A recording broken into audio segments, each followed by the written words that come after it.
San Diego, it's time to fire it up. From the beaches to the ballparks, from the Gaslamp to North County, no one knows America's finest city like he does. You can't just punt on a Manny Machado prime year. He's a fourth-generation San Diegan, born and raised in the heart of this community.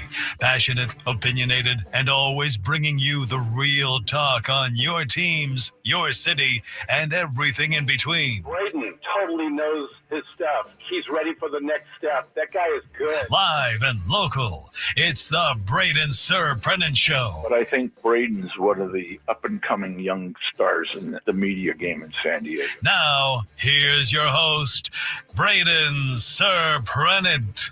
What's up, San Diego? And happy Tuesday, everybody, in America's finest city. I'm Braden Surprenant. He's Frank Marchese. Welcome into the Braden Surprenant Show, live and local each and every day from 10 to 2 on San Diego's number one sports station, 97.3 The Fan. Pretty good ball game last night for the San Diego Padres. Probably a little bit more frustrating to watch, a 2-1 game, but overall a good baseball game. Those are some of those games that, as a fan of sports, you love when other teams play those games. You don't necessarily love when your team plays those games, unless you win. I've had this conversation a lot. You know, personally, I'm going to ask Frank this question in a second, but personally, watching my favorite teams play, I would just prefer them kick the living you-know-what at everybody every single day. And less stress, less worry. Do I like seeing my team win some close games? Yes. I don't need the close games all the time. I really don't, especially against a team like the Marlins. But you know what? It was a solid game yesterday by the San Diego Padres. You got to see, I think the title of yesterday's game was the Four Horsemen saved the day again. They did. They did it again. I don't know how many times they can continue to do it, but they did it again. And it started with gritty pitching by Adrian Morejon. And then it went into Jeremiah Estrada, and then Jason Adam, and then Robert Suarez. Morejon, 1 2/3 innings, Estrada threw an inning, Adam threw an inning, and Suarez threw an inning. But I think the best part about the Four Horsemen being used, because it was Randy Vasquez, who I thought did great. He's going to give up hits all the time. He had no strikeouts last night. Went 4 1/3 inning, only gave up 1 run. It was that big hit by Stowers. He had 1 bad pitch. But with no strikeouts, he gave you another gritty performance. His ERA is a 3.73. It's July 22nd. And the guy's made almost every single start to this point. You got to be pleased with Randy Vasquez this year. And as everybody on our radio station has said, hey, it's frustrating to watch him pitch. He's straight. You know what? He's kind of old school. He doesn't need the punch out. Get weak contact. Get the guys that get themselves out. That's great out of a fifth starter. You love that. I love what Randy Vasquez has done in his first, full season being a starter for the San Diego Padres. Really second. That guy put out a lot of innings last year. Gave us a lot of starts. He's really starting to come into his own a little bit, and he's been setting the tone as a starting pitcher. Now, it'd be nice if he went deeper into games. He only threw 68 pitches last night. I think they're kind of monitoring him, obviously being a younger starting pitcher. But I thought he's been pretty good all season long. He's kept the Padres in every single game that he's pitched in. And the Padres have won 13 games in which he has started. So he started it off. And then Morejon came in. 1 2/3 innings of shutout, no-hit ball, 2 punch-outs. Estrada didn't give up a hit in an inning. Adam gave up 1 hit in an inning. And Suarez gave up 1 hit in an inning. And that was about it. But I think the best part about the pitching staff last night for the San Diego Padres was the pitch counts. Look at the pitch counts of last night. Morejon almost went at 2 full innings. He threw 19 pitches. Estrada came in. He threw 12 pitches. Adam came in. Even though he gave up a hit, he threw 6 pitches. And then Suarez needed 10 pitches to close the game down. That's the best part. So as much as you look at the way the Padres Four Horsemen, as they have been now deemed in pop culture here in San Diego, the Four Horsemen, the back four of Morejon, Estrada, Adams, Suarez in some particular order. As much as a lot of those gentlemen lead in innings pitched in Major League Baseball, the good news is they're very efficient in their pitch counts. And Kevin Acee talked about that a little bit in his daily newsletter today about the San Diego Padres 4 horsemen being really efficient with their pitch mix and not throwing a lot of pitches. Look, you could track innings all you want. But when you look at their pitching in terms of pitches thrown, which is really what matters on the arm more than the innings, there's a lot to work with here, and why there's a reason I don't think this bullpen's going to get completely buried or overused. Now, that being said, Manny Machado did say this yesterday in a quote. Down the road, we're going to have to step up a bit more and score some more runs for these guys and not be throwing them out there every single day. I agree with that. They can't be doing that all the time. I mean, they've appeared in a lot of different games. But here's the deal. Here's what's laid out in Kevin Acee's daily newsletter. Morejon's average of 13.6 pitches per inning is tied for third fewest in Major League Baseball relievers. So even though he's throwing a lot of innings, he's being very efficient. He's not using a lot of bullets. In Major League Baseball, an average of 16 pitches per inning is considered efficient. Estrada and Suarez are averaging 15.9. And if it wasn't for Adam in the last couple of weeks getting into a little bit of trouble, he probably would have lower than his 16.9 average pitches per inning. That's incredible. That's great news. So you can talk about it all you want with the bullpen, and you know they're being used a lot, and look at all the innings they've thrown. I say look at the pitches. Look at the pitches. They're not throwing the ball a lot, which is a big reason why they continue to use these guys night in and night out. That being said, it sounds like the Padres are in the market for another bullpen arm, which is kind of swaying a little bit. And we're going to get to the trade deadline stuff a little bit more. We got another article out of Dennis Lin. There's a lot being discussed. And where there's smoke, there's fire. And now this is the second time that I've seen Mason Miller's name pop up in an article that involves the Padres. You know, we'll talk about that later on in the show. I think it's very interesting. There's so many different directions they can go. And I was at softball last night, and the umpire, Rick Sloan, who's been umpiring there for so long, longtime softball player, was talking to him. He's like, what do you got for me on the Padres? What's going on behind the scenes? And I said, it's hard to tell, because trying to predict what A.J. Preller is going to do is a fool's errand. You're not going to be able to do it. It's just, you never know what he's going to do. He brings in players on trades that you didn't even know were available. So it's going to be hard to tackle that, but we're getting more information. The beat writers of the Padres do a great job of getting a lot of that information and passing it along. I just think it's interesting that it's the second time you've seen Mason Miller's name pop up. That's what the idea is that Dennis Lin laid out is very intriguing to me from a couple of different perspectives. And we're going to get to that in the 11 o'clock hour. But that was the pitching side of things. Vasquez, again, 4 1/3, helped the day by starting the day off right. 7 hits, 1 run, no strikeouts, 1 walk, 68 pitches, 45 for strikes. From an offensive standpoint, could have used a little bit more offense. They used a lot of it. I mean, they hit the lights out on Sunday. Only able to get 2 runs. They were 1 for 7 with runners in scoring position. They had opportunities again. Bogarts, Tatis, Maldonado all had doubles. But 1 for 7 with runners in scoring position. It'd be nice to get a couple more runs. They had that one inning where Fernando got stranded at third base. Man, he got rung up on a pitch that was like he needed a 9-iron to to dig that ball out. But they got the job done enough.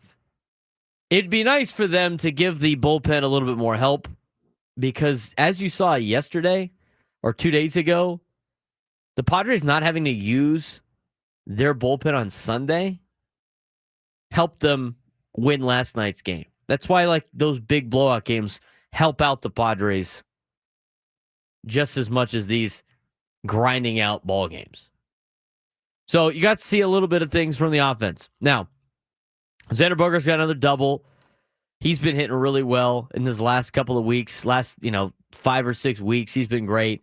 Jackson Merrill looked like he was playing like he was sick. But even then, I mean, how about this? If Jackson Merrill doesn't run through Leaper's stop sign at third base, who knows who the Padres game would be? I mean, they probably could have gone extra innings. His first to home was great, and he's dealing with a stomach ailment. He said he felt like ass last night after the game. That makes a lot of sense. There was a couple of times you looked at him, and he just looked like so out of it. But Merrill said on his trip around the bases yesterday, I thought I got off my jump pretty good. I think when I was rounding third, it was still coming in, so that's all I need. It takes one bobble, one stutter step like he did, and we scored. And you could tell right after he is just sucking wind. I mean, playing sick is just not fun. But what makes it even more impressive, he said he felt like ass. His first to home was in 10.02 seconds on that Martin Maldonado double. That's the fourth fastest first to home dash by a Padres player this season. And the guy's got a stomach ailment. So I like to see that out of Jackson Merrill. How about Martin Maldonado getting a couple of hits the last couple of days?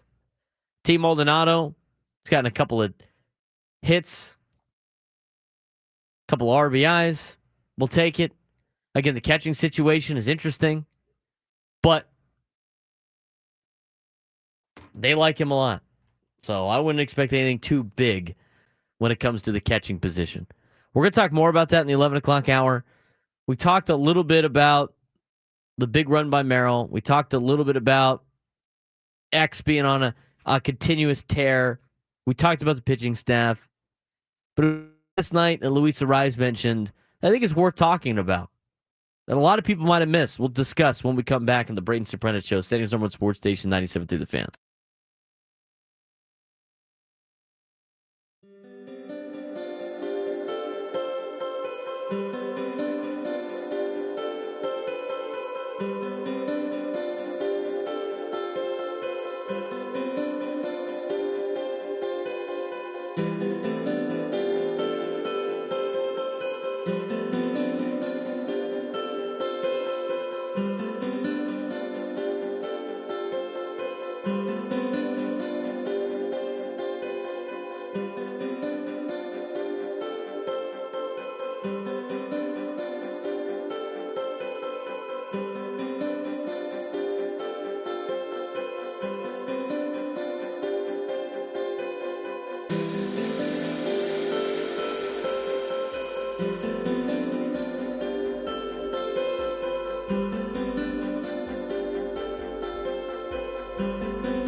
Another night for the Four Horsemen last night, the Padres bullpen.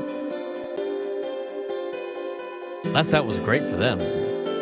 Some other defining stats about the Four Horsemen before we move on to Luis Arraez. Even labeled in Kevin Acey's daily newsletter. The Padres have won 55 games this season. We know that.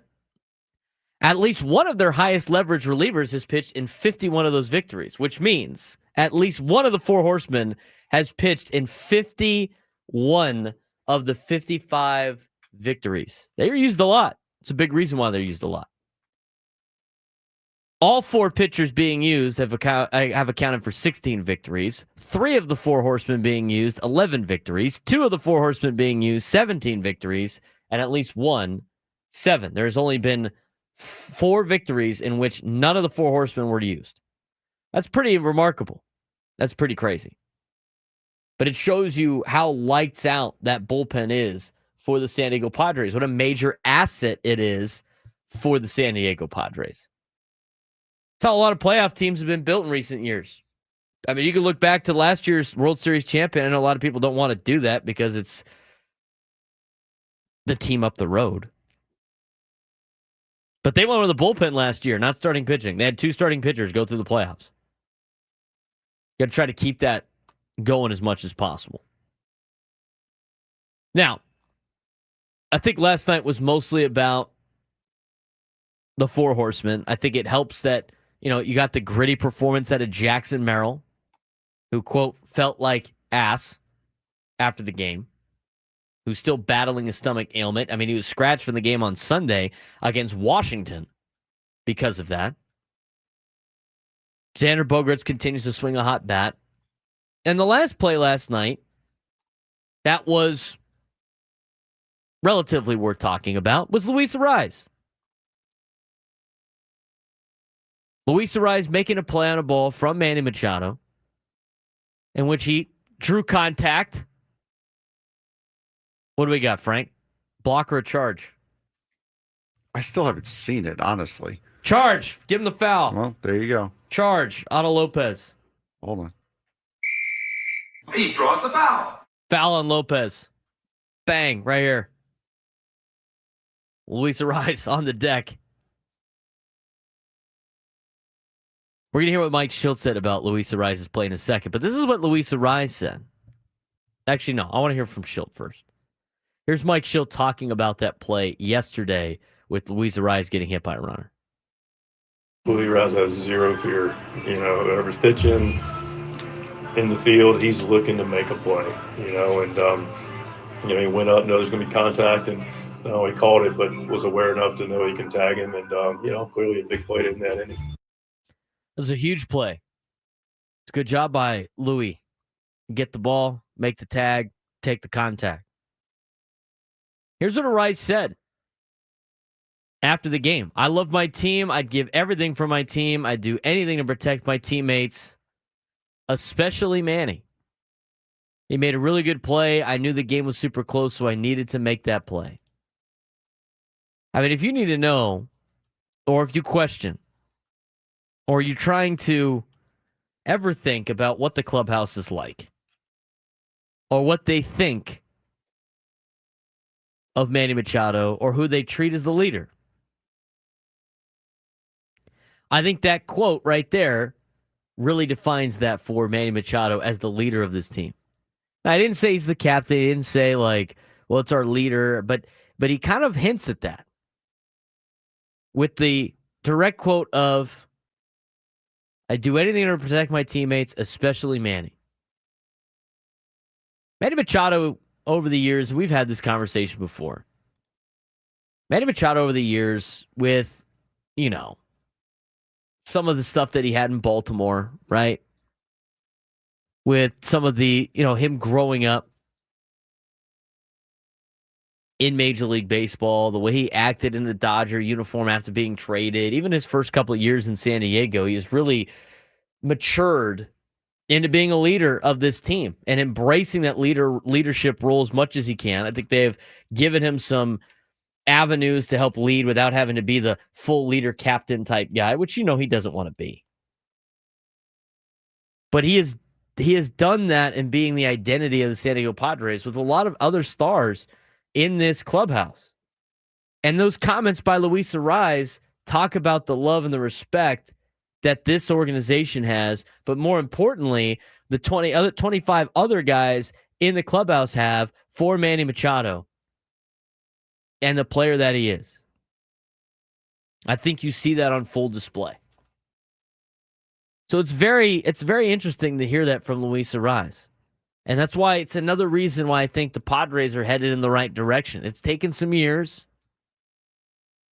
but I think you've seen the growth out of Manny Machado. I think you've seen the maturity. I think you've seen the same thing out of the general manager and president of baseball, A.J. Preller. I think you've seen that with him, too, in some of the moves that he has made. And we're going to see in the next 9 days what he's got up his sleeves. Now, we'll talk about that in the 11 o'clock hour. Some of the names that Dennis Lin had listed in an article.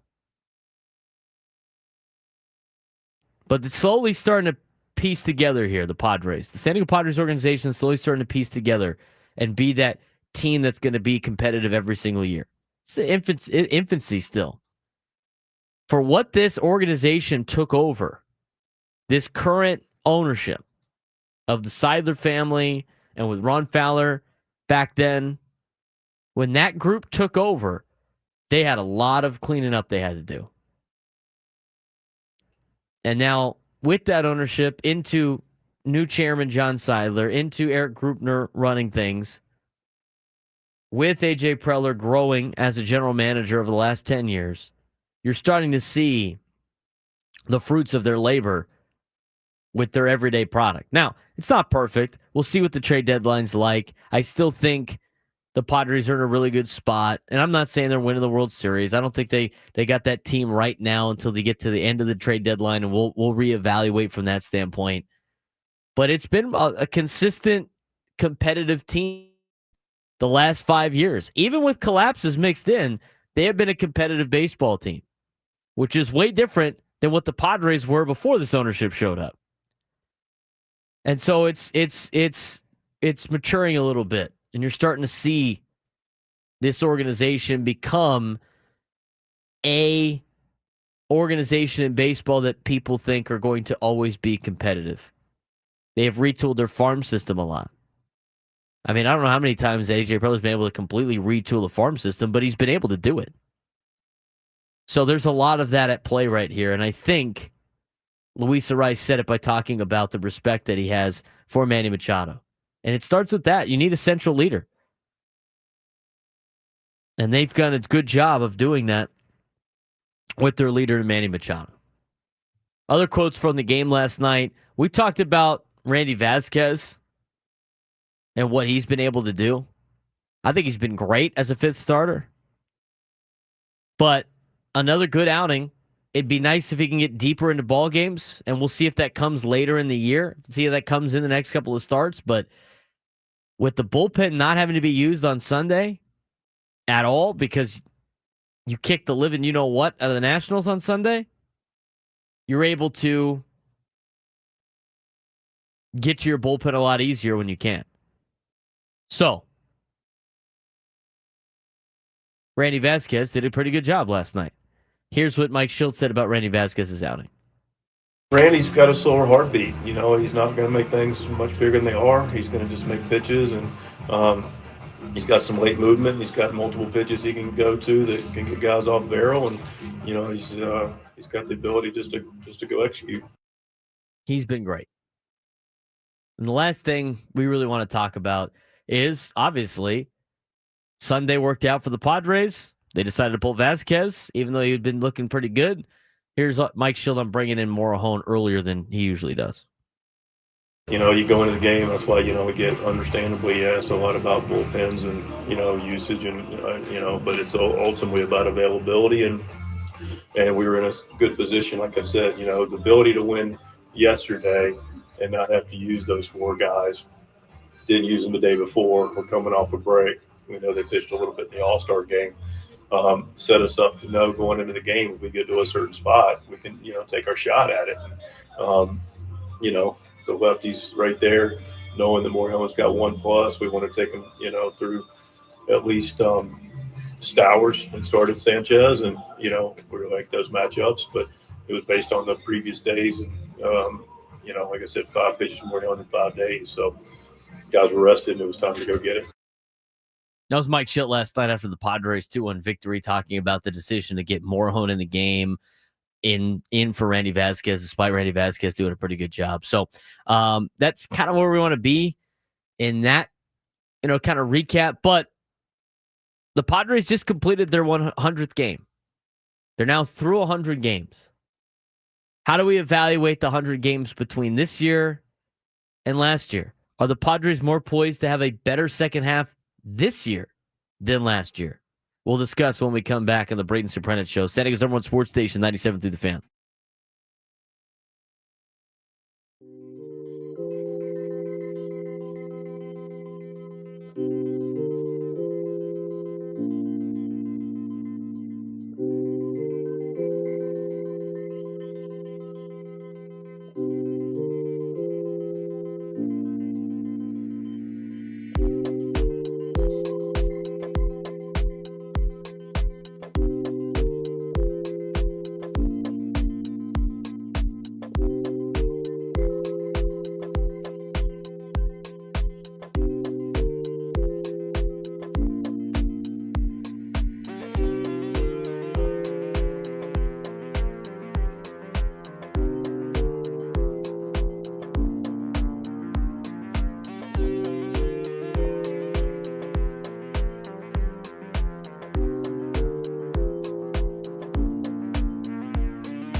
We're going to hear from Mike Shildt in a second. But make sure you tune in to the Manager's Report with Mike Shildt this Friday at 9 a.m. on Ben and Woods. Manager's Report is refreshed by EcoWater SoCal. Try alkaline water for just $9.95 a month. EcoWater SoCal, keeping it soft since 1925. He's Frank Marchese. I'm Braden Surprenant. This is the Braden Surprenant Show. We're on each and every day from 10 a.m. to 2 p.m. If you look below, if you're watching on YouTube, you can see in our description multiple ways that you can follow us on social media. If you haven't done so already, a lot of you already have, so we appreciate all of you. This obviously does not pertain to you, but be sure to subscribe to our YouTube page at B_SURP. It takes 2 seconds to do. It doesn't cost you a thing, and it makes it easier to access our videos on YouTube, all of our live shows. Makes it way easier to do. And there's 8 of you that are watching on the Braden Surprenant Show page, and we appreciate you guys doing that. You can watch both on my page as well as 97 through the fans page. It helps us out. We're trying to get to 500 subscriptions by the end of the baseball season. So throw it on there. Click, hit subscribe. It helps us out. Do the same thing wherever you get your podcasts. We have the Spotify link on there because we don't want to put 1,000 links on there. I mean, there's a lot of places to get your podcast. But wherever you get your podcast, subscribe to that as well. Or like or favorite, whatever it may be on the particular app that you have. It helps us out a ton. So if you like the show, if you like listening to the show, if you want to make it easier on yourself to find said shows, you don't have to go searching for the show or searching 97 through the fan in the YouTube thing, which a lot of you do. I know you do because I see the analytics. There's a lot of people browsing to get to this show. Why not make it easier on yourself and just hit subscribe? We would greatly appreciate it. You can also follow us on social media. Anybody that follows us on social media saw all the new shirts we had printed. And we'll be trying to get those out to you as many as I don't know how I'm going to do that. But I got a lot of shirts getting printed. And I'm not charging anybody for them because people have asked, like, how much? It's my gift to you guys. I'm trying to get the show out there. I'm trying to spread the word. I might have to make a Google form. I'm going to figure it out. Okay, there's a lot of people I got to ship shirts to, which is fine. But I'm getting a shipment on Thursday. And for the people that have been asking for a shirt, Frank's got one of our OTL shirts on. I still got a couple more of those, a handful of the blue. I think I got a couple pink, but I think the pink have already been taken. We're going to find a way to get you the shirts. I don't know if you're going to have to show up here at the station and get them. I'm not going to ship them out to people in San Diego. We'll have to find a way to get you the shirts.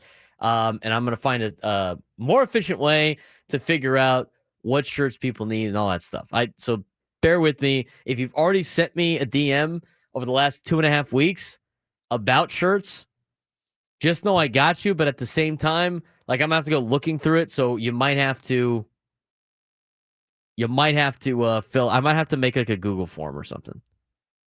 I got to figure it out. Do you think that's the easiest way, Frank? A Google form? I would say so. Yeah, kind of.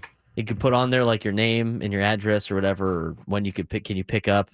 Yeah, help you size. I'm help gonna you have to figure worry. out what how many shirts you have left. Don't oversell, overpromise, underdeliver. We want to underpromise and overdeliver instead of overpromise and underdeliver. That's the key. So, well, man, it probably helps with people that don't use social media. Then we can put the Google form on the other link on there. But anyway, you can follow us on social media. The new shirts. That was a pretty cool video, wasn't that? That was pretty cool. Oh, it was. Thank you to Manny Perez for helping us out with that. But I was telling people, I'm like, you don't want the blue and the pink. The blue and the pink are nice, but it's more of it was more for being out there at Fiesta Island. It is the brown and gold one was nice. Do I need to show a video of that? Do we got to show the pull up Twitter real quick? No, don't do that. Why not? Because then that completely ruins the surprise of the shirt. No, it ruins the need to go to our social media accounts to be able to see them. That's true. Go to social media accounts to see the shirts. There's a lot of people that want some, but they're on there. Anyway, we appreciate it. We got new Braden Surprenant Show shirts. We really appreciate you guys wearing them. And the brown and gold will look good at the Padre game. Did you pass out shirts to single A's at OTL? I mean, we tried our best. Go Aztecs. We tried our best. Anyway, 833-288-0973, 833-288-0973. I know we got to get Rod a shirt. Rod's back in the chat. What's for Rod? We got to ask Rod every day. What's for lunch, Rod? All right. We are at the 100-game mark, correct? If my math be mathin', which it usually doesn't, but I believe so, yeah. Okay. Well, I'm glad on that. Yes, we're at the 100-game mark. The Padres sit at 55-45 at the century mark. Oh, that's fun. You got to mix it up. You can't say 100-game every time. Century mark. Love it. 31-18 at home, 24-27 on the road. The road record's actually getting a lot better. Second place in the NL West, 3 games behind LA. 3.5 games behind LA. And 3.5 games clear in the wild card. Padres last year were at 50-50 at the 100-game mark, century mark, and we're 26-28 at home and 24-22 on the road. And remember that last year?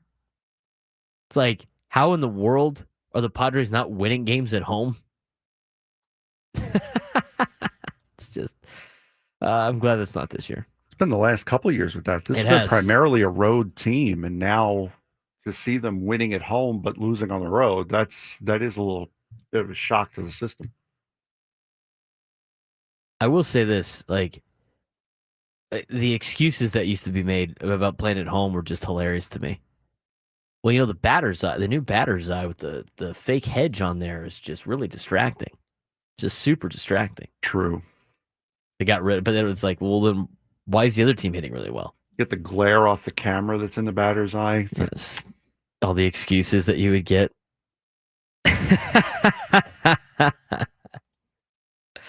All right. So this year they're 55-45. Last year they were 50-50. Last year they were third place in the NL West. They were 8 games behind LA and a game behind Arizona outside the wild card. What does Mike Shildt think about the century mark this season? Here's what he had to say. I feel great where we're at. You know, you'd always want to be a little better, but no, I feel fantastic where we are because, you know, you look at the big picture of what this looks like. First of all, it's a group that's together. You know, it's very close. It's playing together. Enjoys playing together. Enjoys playing. So that, you know, is a starting point. And then after that, you know, the pitching's been good. You know, the pitching's been very good. And they throw strikes and, you know, they control the running game for the most part and do the little things, field their position. Randy did a nice job of it tonight. And we played really good defense. You know, we make routine plays on display tonight. It's been on display for pretty much all season. You know, a metric that is so valuable is the fielding percentage. And, you know, we've dominated that in the last 7 weeks or so and been pretty good with it all year, quite frankly. And so that part's been good. The base running's been really quality, you know, a couple backs tonight. We were aggressive but smart. So the base running we feel like is in a really good place. And now the bat quality has, you know, been really good. The, you know, pregame interview that Stan brought up a couple points that, you know, we've taken some really good at bats. So good at bats tonight. I think the cat's got a really nice arm. But we continue to take the good at bats like we will. Then, you know, this team's built for the second half. I think this team is built for the second half. And I'll tell you why. I think this team is built for the second half because of the little things and taking care of the little things and winning on the margins. I mean, it's all coach speak, and people don't like, they like to like shut down coach speak, but I'm telling you, as somebody that coaches and somebody that's been around a lot of teams, I've been around a lot of teams. In my 30 years of life, I've been around teams that I've played on, teams that I've coached on, teams that I've worked for, teams that I've worked with. And there is a glaring difference between teams that do things right from the get-go and take care of the little things and teams that blow it off and don't do those things. I seriously, there's a major difference. I see it with the same organizations all the time. The same organizations all the time. One year they'll have a team with great player leadership that does things the right way, that takes care of the little things. They have successful seasons. I've seen the same team the next year not have those things or not take care of those things fall flat on their face. I've seen it multiple times. There's something about a tight-knit group in sports that goes a long way. I mean, you can look at all your numbers and analytics as much as you want, and I think those are important in baseball. But at the same time, there's something about the human element when it comes to leadership, when it comes to camaraderie, when it comes to pulling the rope in the right direction. I think you saw that with last night's quote from Luis Arraez. I mean, those are the things that get you over the top. I've seen so many talented teams fall flat on their face because they can't do the little things right. How you do one thing is how you do everything, right? Like those things. I'm trying to teach that right now to a bunch of 15 to 18-year-old young men that previously last year didn't do those things. And we did fall flat on our face. And it's been a slow process over the summer, but I'm telling you right now, they're starting to get it, and they're starting to come together, and I'm getting more excited for the season. I mean, I've had teams where I've coached where I have allowed things to happen, and it usually does not end well for me or my team. You're either coaching or you're allowing things to happen. And what this team does and what Mike Shildt has done as a manager of now, and here's the difference. Like, I coach high school kids. They're still kids. They will listen to you. I mean, most of the time they will listen to you. They're trying to aspire to get to the next level, right? They're trying to aspire to get to the varsity level, aspire to be a college level player. I mean, there's things they will listen to you. It's a big reason why Harbaugh's done so well in college and hasn't done well in the NFL as much, even though he did go to the Super Bowl with the Niners. And we will talk about the Chargers in a second, later on in the show. I mean, they are here. But when you're coaching, and for me, my perspective is young men. All right, so I coach high school football. A lot of you already know that. Some of you might not. But when our teams are player-led and they're bought in, they play a lot better. And when our teams take care of the little things, they win championships. I'm telling you right now, what I see out of the Padres, they do those things. You got guys like Jackson Merrill that want to win every single day, and it drives him nuts when he doesn't play well. You got Luis Arraez that's willing to sacrifice his body for anybody on this team. I mean, that's part of it. That's part of it. I'm telling you right now, you didn't get that with the 2023 team. And you knew that watching the 2023 team play. And the 2023 San Diego Padres had a lot of these players on that team. And I think they learned from those mistakes. I think it's great having some youth like Jackson Merrill that will do whatever it takes to win.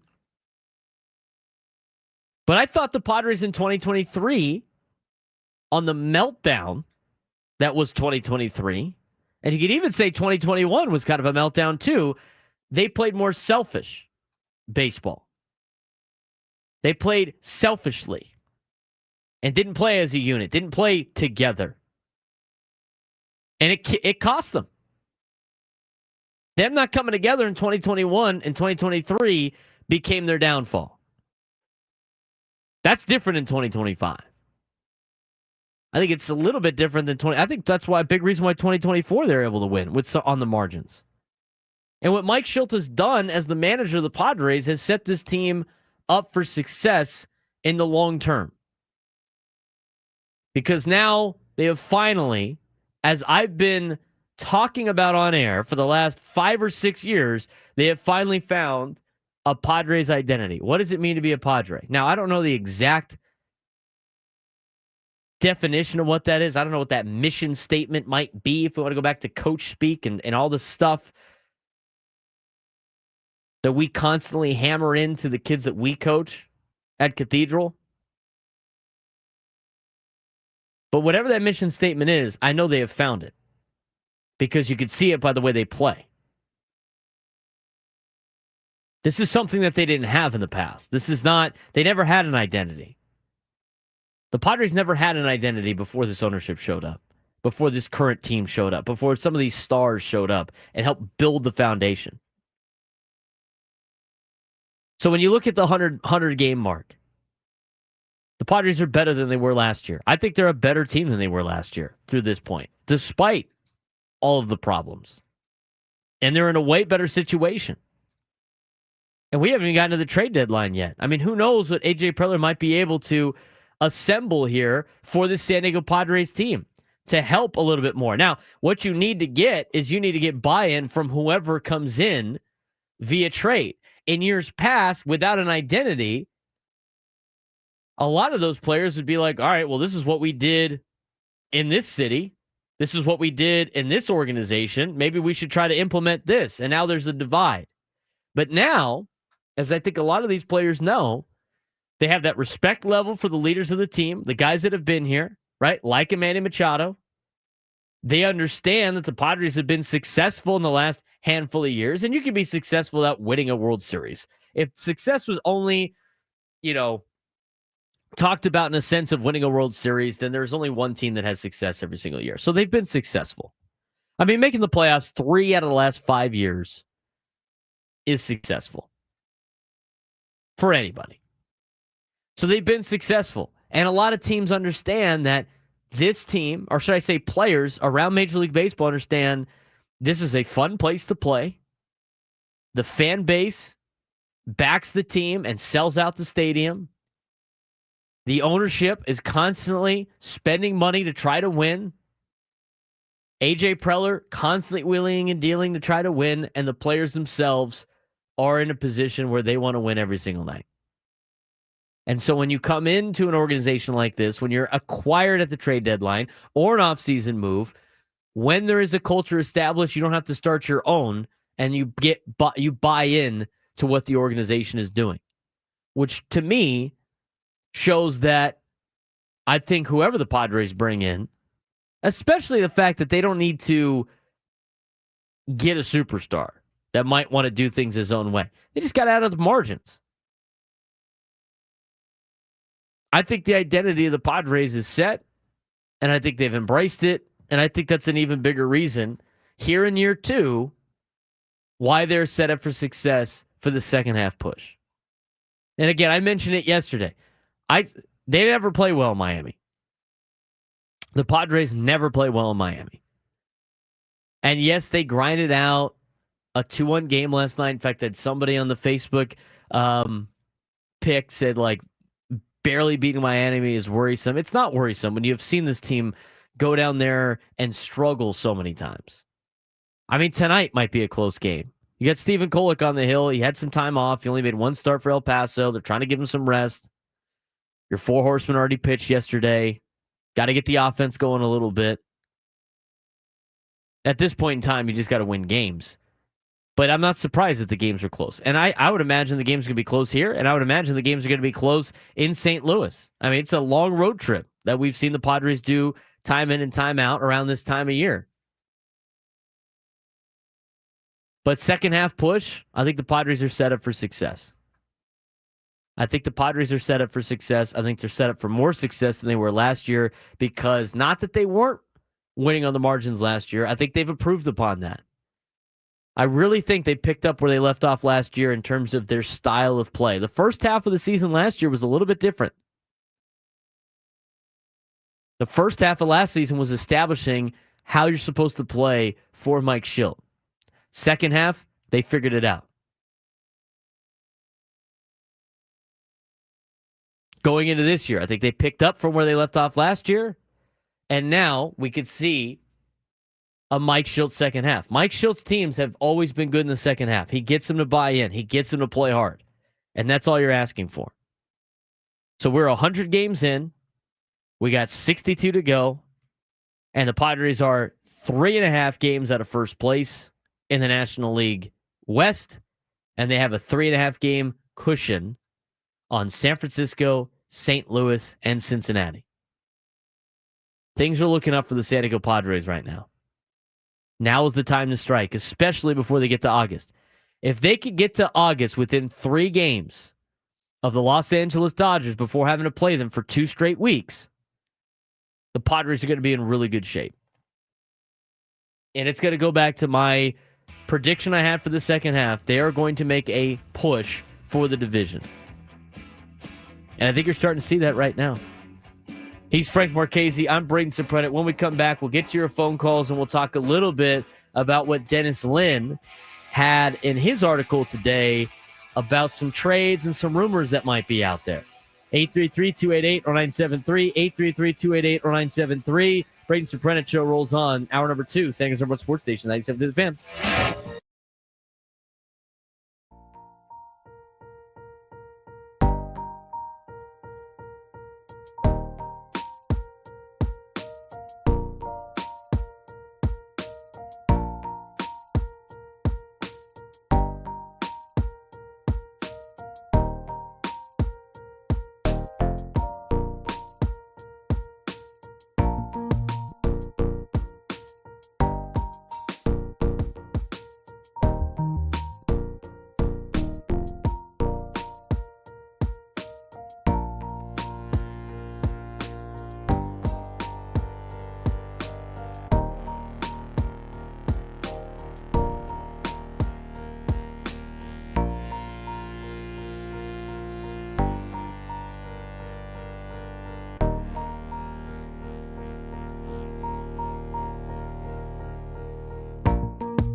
11 o'clock hour baseball coverage on 97 through the Fan, presented by T-Mobile. At T-Mobile.com, we get a great deal on iPhone 16 Pro. I want Go Aztecs asked about ordering food at Stone Brewery, and our chat did a great job of laying it out for him.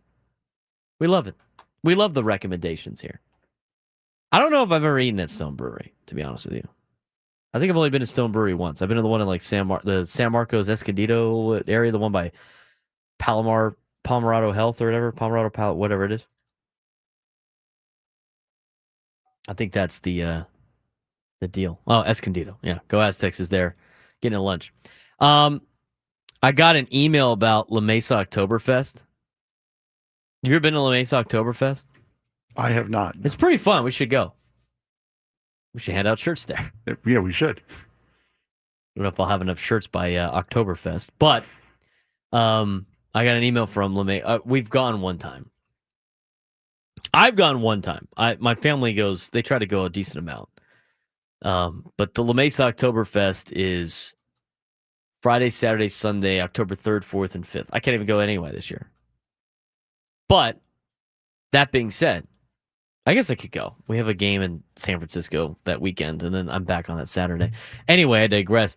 They sent out a email about buying tickets for it, and in it they have a promo video.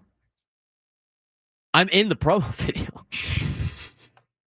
At the 52-second mark, I'm wearing a TCU long sleeve shirt in the promo video for La Mesa Oktoberfest. I haven't been in 2 years. Still in the promo video. Me and my family and friends. It's hilarious. Got to get the Angry Bunny on there somewhere. Yep. The fierce bunny. The make him fierce. Bunny, yes. Make a bunny and make him fierce. Yes. That kills the chat, dude. They get the riot out of that. As long as you throw that up, dude, while you're playing NCAA 26. Sounds good to me. I just thought that was funny. I'm in the promo video. I'm kind of covered by other people in the front, but you can see my face. 833-288-0973, 833-288-0973. We're going to get to Juan at Oceanside before we dive into this Dennis Lynn article. Juan, what's going on, man? Hey, what's up, Braden? Just wanted to say those shirts on your Instagram story look pretty sweet. Maybe you can make them for sale online or something. I'd be willing to pay for them. I'll get you taken care of, Juan. I appreciate that. But I was calling in because I saw John Heyman on the MLB network talking about the Padres and what our needs are. And I mean, it's things that have been reiterated, but I kind of wanted to get your thoughts on him talking about how it's pretty unlikely that we'll get Jarren Duran, or even that the Red Sox are potentially just going to keep him and not trade him. And, how it looks more likely that we might get our hands on someone like Luis Robert Jr. And, in terms of bullpen help, it seems to me at least likely that we'll get someone like a Mason Miller or a Joan Duran. I don't know what you think about that. Well, I'd love that Mason Miller, and I'm going to get to that in a second. I appreciate the phone call, Juan. Here's the thing on Luis Robert Jr. He's starting to heat up a little bit, which is great. Almost like the White Sox were like, "Hey, buddy, we need you to start playing well. We need to get you out of here." He's not had a great year. Again, I would take a waiver on Luis Robert Jr. because I think he's more affordable, and as long as he's not the only guy I pick up at the deadline. That would be my kind of stipulations if I was a general manager, which I'm not. I think your change of scenery might do wonders for him. I saw a Gavin Sheets interview a couple of days ago, and he talked about the benefits of the Padres and how they keep things simple, and they eliminate the eyewash. I love hearing that, by the way. They eliminate the eyewash. And so he came from the White Sox. I mean, if the White Sox are shoving a bunch of eyewash down somebody's throat, I mean, it's going to be hard to deal with your everyday, like, there's something called, there's why the phrase of paralysis by analysis. I think we did that with Will Myers a little bit. Gave him too much information. I think we simplified things now. I think with Luis Robert Jr. and simplifying things would be great.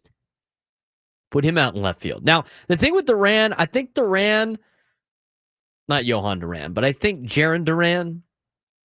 I think acquiring Jarren Duran next couple of years move than just a this year move.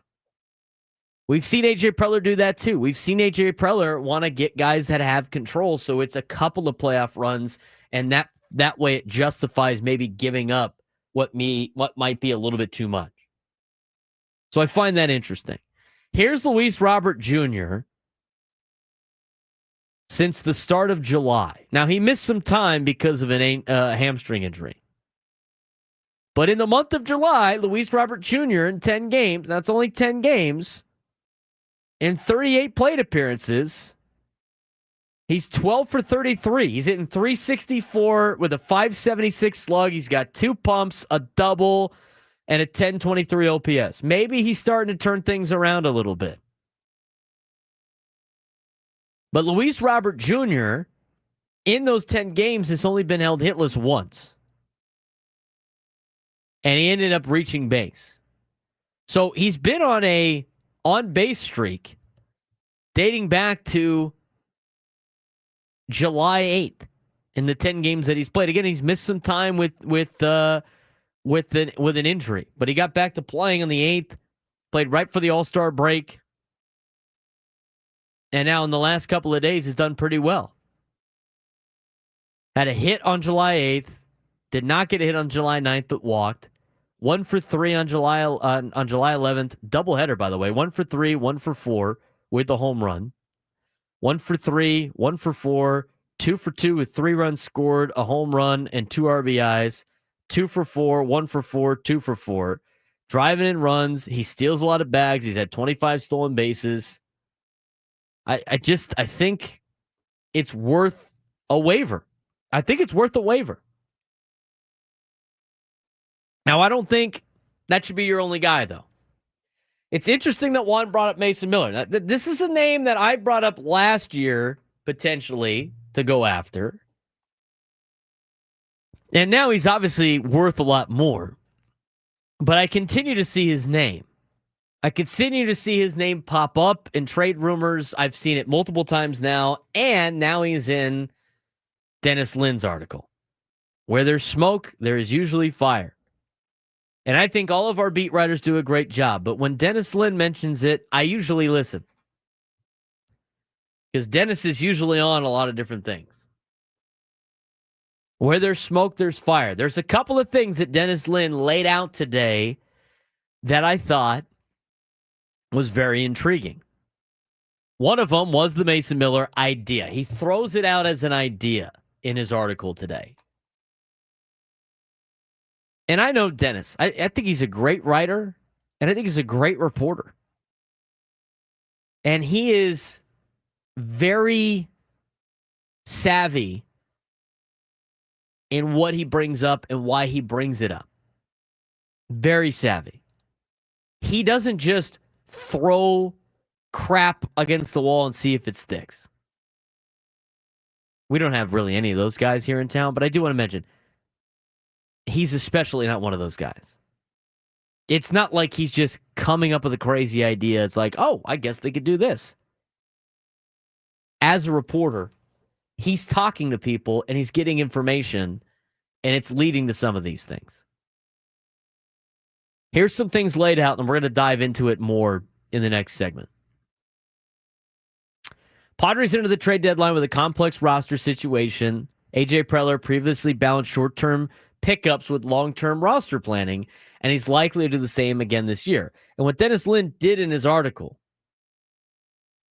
is he laid out what the roster is going to look like not only this year, but next year, because a lot of these decisions affect next year as well. And the Padres like to kind of plan ahead. Despite underwhelming seasons from Arraez and Dylan Cease in terms of their contracts and how they're playing to their contracts, Padres remain playoff contenders. Jason Adam has emerged as a key bullpen piece, while Brian Hoeing and other club-controlled players provide flexibility. Talking about the players that he had acquired last year with multiple years of control, at least 2 years. The team is expected to explore moves to bolster left field, catcher, and starting pitching while continuing to shape the 2026 roster. The team's financial structure is committed to long-term to stars like Fernando Tatis Jr., Manny Machado, Xander Bogaerts, Jackson Merrill, Jake Cronenworth. This increases the appeal of targets like a Jarren Duran, which Juan brought up. The catching situation remains unsettled due to Ethan Salas' injury. He is progressing slowly.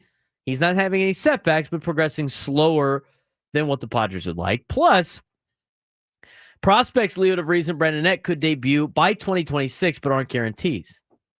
He does mention in that article that it's expected that DeVries could make his major league debut next year in 2026 at age 19. I think that plays a factor into another thing that Dennis Lin mentioned in his article.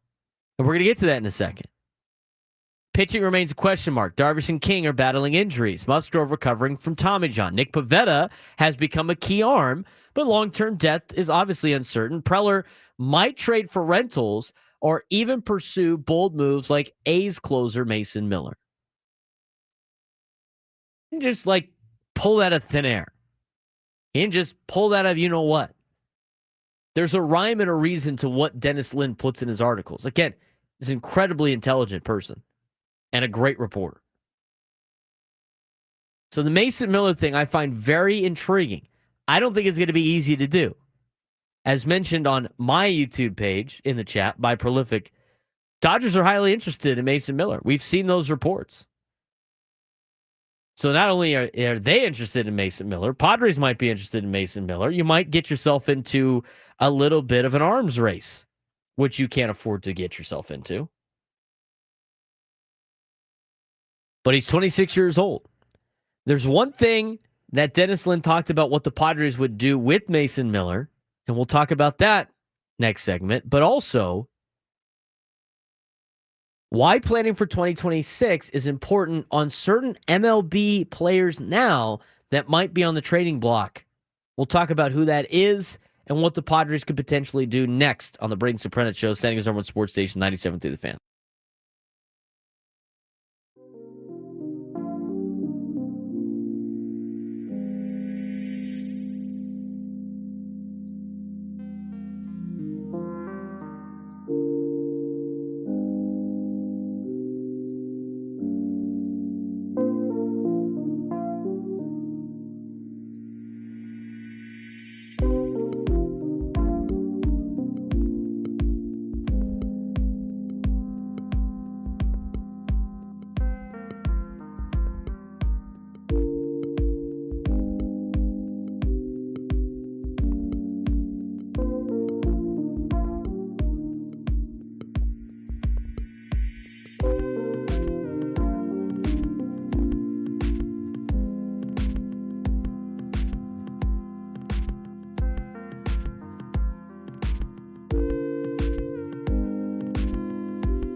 11:18 on a Tuesday.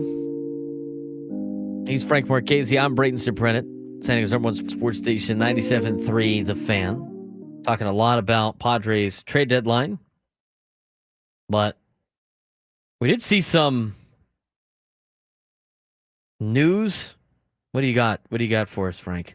Yeah, that's why we came back with the rejoin that we did. Apparently, Ozzy Osbourne is gone at the age of 76. Just a couple weeks after doing his farewell concert with Black Sabbath. That apparently has been reported by Sky News, and now we're starting to see it more and more from like the Independent, New York Post, and a lot of other news sources. So I was never really the biggest Ozzy Osbourne fan. Of course I enjoyed the music, but I wasn't expecting this one to hurt as much as it is right now. Like I just feel deflated right now. Yeah, it's not fun dealing with, famous people and people you listen to on music and artists and all other stuff. But yes, he was a legend for sure. So we'll keep you updated on other on reports on that, but that's reporting from a lot of different entities right now. And he obviously I don't think he was doing very well. No, he was not in it. He was not in a good state, but still even though you think you're ready to hear it, you're never really truly ready to hear something like that. Let's go back to what we teased on the Padres. And some interesting things about what was said in the Dennis Lin article today. And I had it up and then I lost it. But I'm going to pull it back up. There's a couple things I want to mention. So we talked about the Mason Miller thing is interesting. This is now the second or third time that I've seen Mason Miller's name out there. Now, yesterday we discussed that Mason Miller, as reported by Ken Rosenthal, is a player that the A's didn't really want to give up. And then they were like, I guess we might be able to give him up. We might be able to, maybe we'll listen. Yeah, we'll listen to like a big deal or something like that. We're thinking about it. Let's talk about it from the perspective of why the Athletics, why would they trade Mason Miller? Well, I could probably give you a lot of different reasons. But to me, and we talked about this, right? Frank, we talked about this with the A's. Was it last week? Maybe 2 weeks ago? Might have been last week. It might have been last week. Heck, it might have been yesterday even. I don't think it was yesterday. Days run together now. When you look at the Athletics, I think it holds a major cog to the trade market at the deadline. The Athletics have a lot of young, controllable talent. They also have some players that are not going to be part of the team when they move to Vegas. And guys that are aging. I think they are an important piece to the trade deadline. So you have to think about strategy.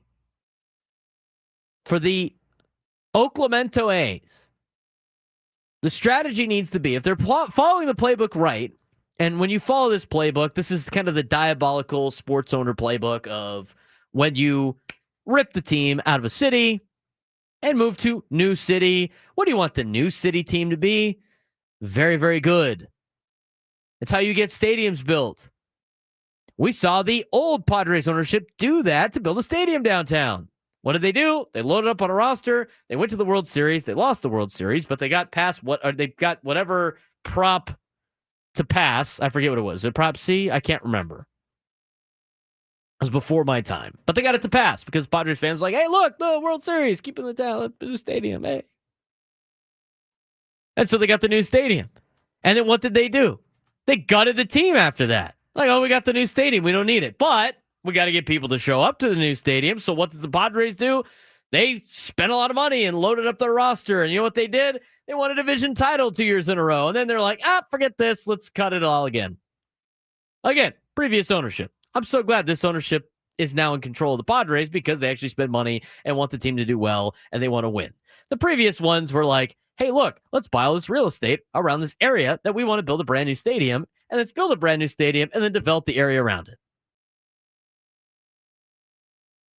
So from that playbook and the Spanos playbook and everybody else that has moved teams or wanted brand new stadiums built by taxpayers have followed is we're going to make our team really good when they move in. So let me ask Frank again, because he knows, or at least he knows the time frame. In what year are the A's expected to throw their first pitch in Las Vegas? They're still planning on 2028 for opening day 2028. Which could be 2029 at this rate. I think they finally broke ground. Finally. But it's not completely financed yet, so we'll see how this works. See a lot of projects in Vegas start and never finish. Seen a lot of projects in San Diego start and never finish. I was in the Union Tribune almost every day. Okay. So let's just say they want to compete in 2028. Seems fine. Seems fair. Most of the players on the roster right now are probably not in 2028. Luis Severino, not helping them in 2028. In fact, his contract's up before then. He's already 31 years old. He wants out anyway. Brent Rooker, he's 30 years old, about to be 31. He's not helping you in 2028. Even though he's under contract past 2028, he's not a guy that's going to help you in 2028. You want to know why? Because he'll be 35 years old. I don't know if they're opening up the stadium with Brent Rooker. They should get rid of him as quickly as possible. Jeffrey Springs, who they have said is available, he's 32 years old. He's not under contract in 2028. Get rid of him. There's no reason to hang on to these guys. Then you look at some of the young pieces. Now, Shane Langoliers at age 27, I think he should be traded if you're the A's. They don't want to trade him. They want to keep him around. He's 27 years old, but by the time he gets the stadium ready, you better give that guy a contract extension because his last year under contract is 2028 when the stadium opens. JJ Bleday, 27. To me, anybody 25 and younger, you should probably keep over there. Like Tyler Soderstrom, build a team around him. Jacob Wilson. I mean, those are the players. Nick Kurtz. Those are the guys that are young enough that can develop in a couple of years, take their licks in Oaklamento, and then move into Vegas as 26, 27-year-old everyday major leaguers, and you got a core group of players. To me, Mason Miller doesn't factor into that. He's 26 years old, about to turn 27. He's under contract for a long time. Obviously, that's what makes it enticing.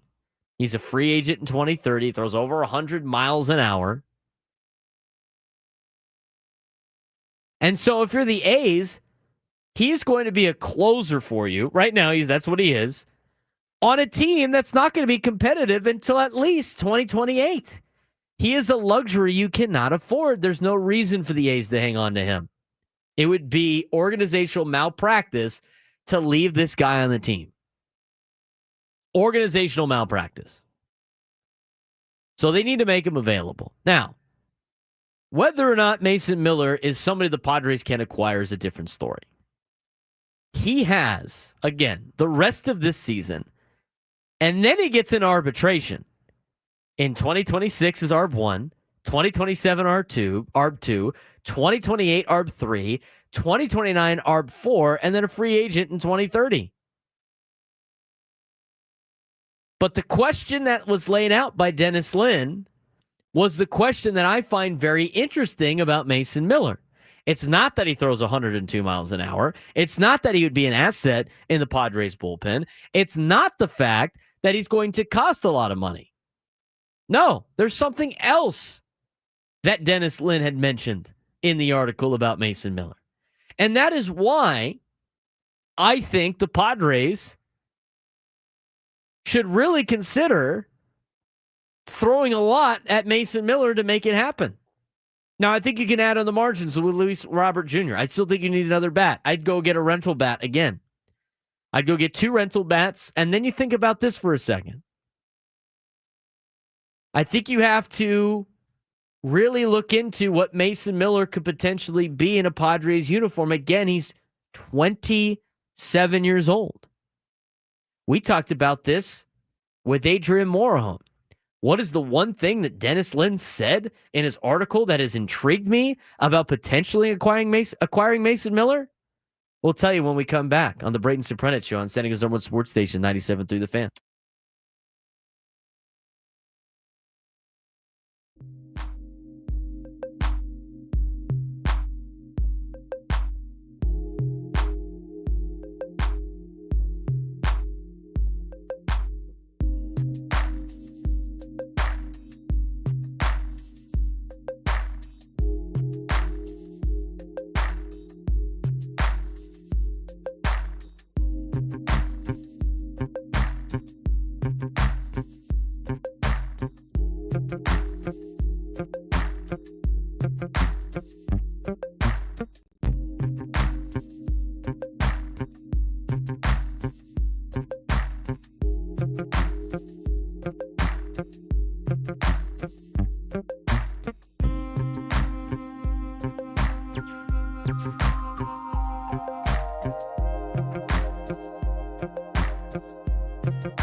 Anybody else see that the Chargers are getting sued again?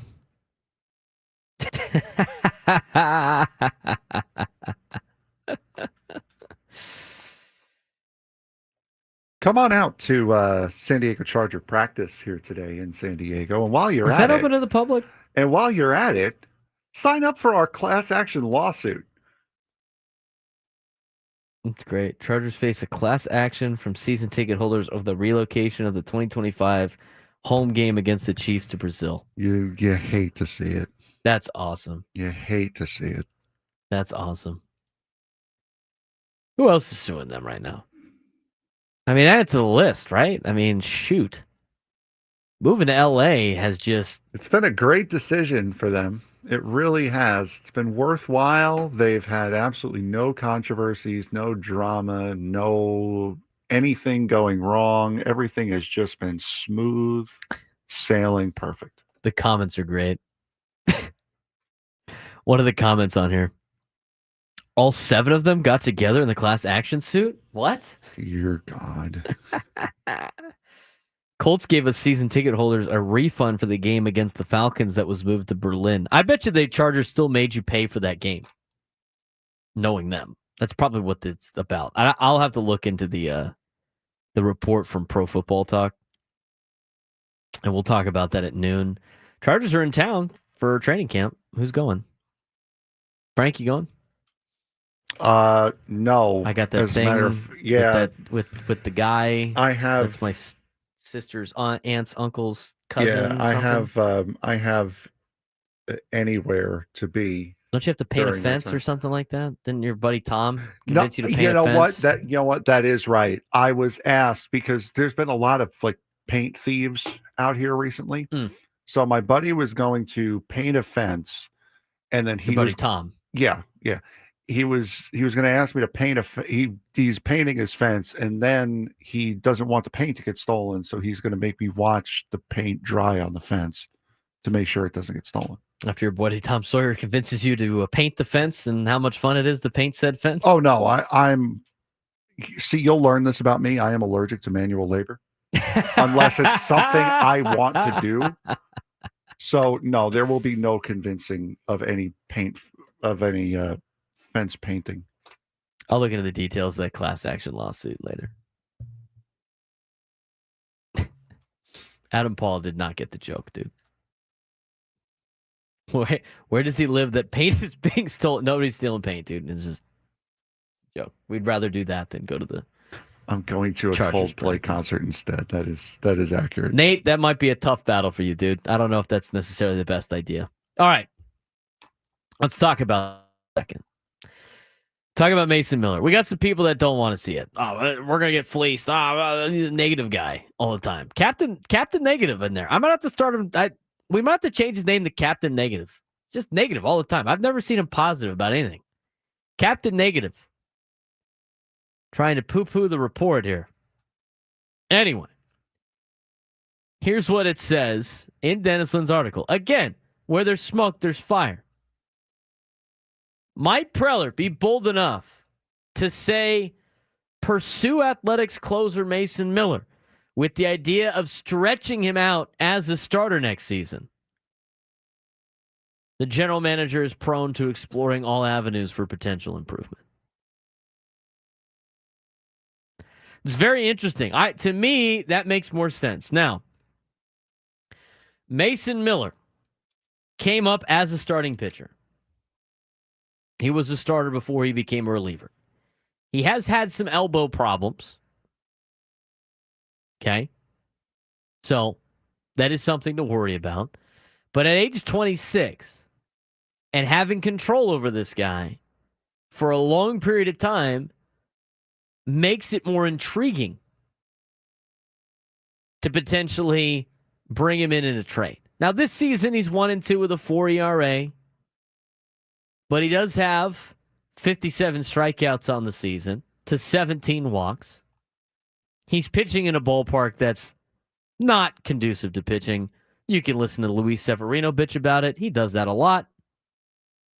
But to me, the thing that makes sense about this deal is if you decide to make him into a starting pitcher. I think it's worth a try. If not, then you got a guy that's going to be your closer for the next 5, 6, 7 years. You don't have to worry about that spot anymore. And he's going to be probably the most affordable closer in Major League Baseball. And the Dodgers really want him. Now, seeing him end up in a Dodgers uniform and have to deal with him for the next 5 years is going to be very frustrating to see. Dodgers already have the best team money can buy. They still can't keep anybody healthy. Probably the worst thing for Mason Miller's career if he ends up being a Los Angeles Dodger. Probably get hurt again. But I think it's worth the trade, and I think it's worth giving up a starting pitcher coming up through the ranks for a guy like Mason Miller. I honestly, I think it is. And Prolific in the chat said, we'll trade Jake Cronenworth and Robert Suarez for Mason Miller. The A's don't want those guys. The A's don't want those guys. As we said before, neither of those players are helping the A's win in 2028 just as much as most of the A's players currently aren't helping the A's win in 2028. Why is 2028 significant? Well, that's when they move into Las Vegas. So I find it intriguing.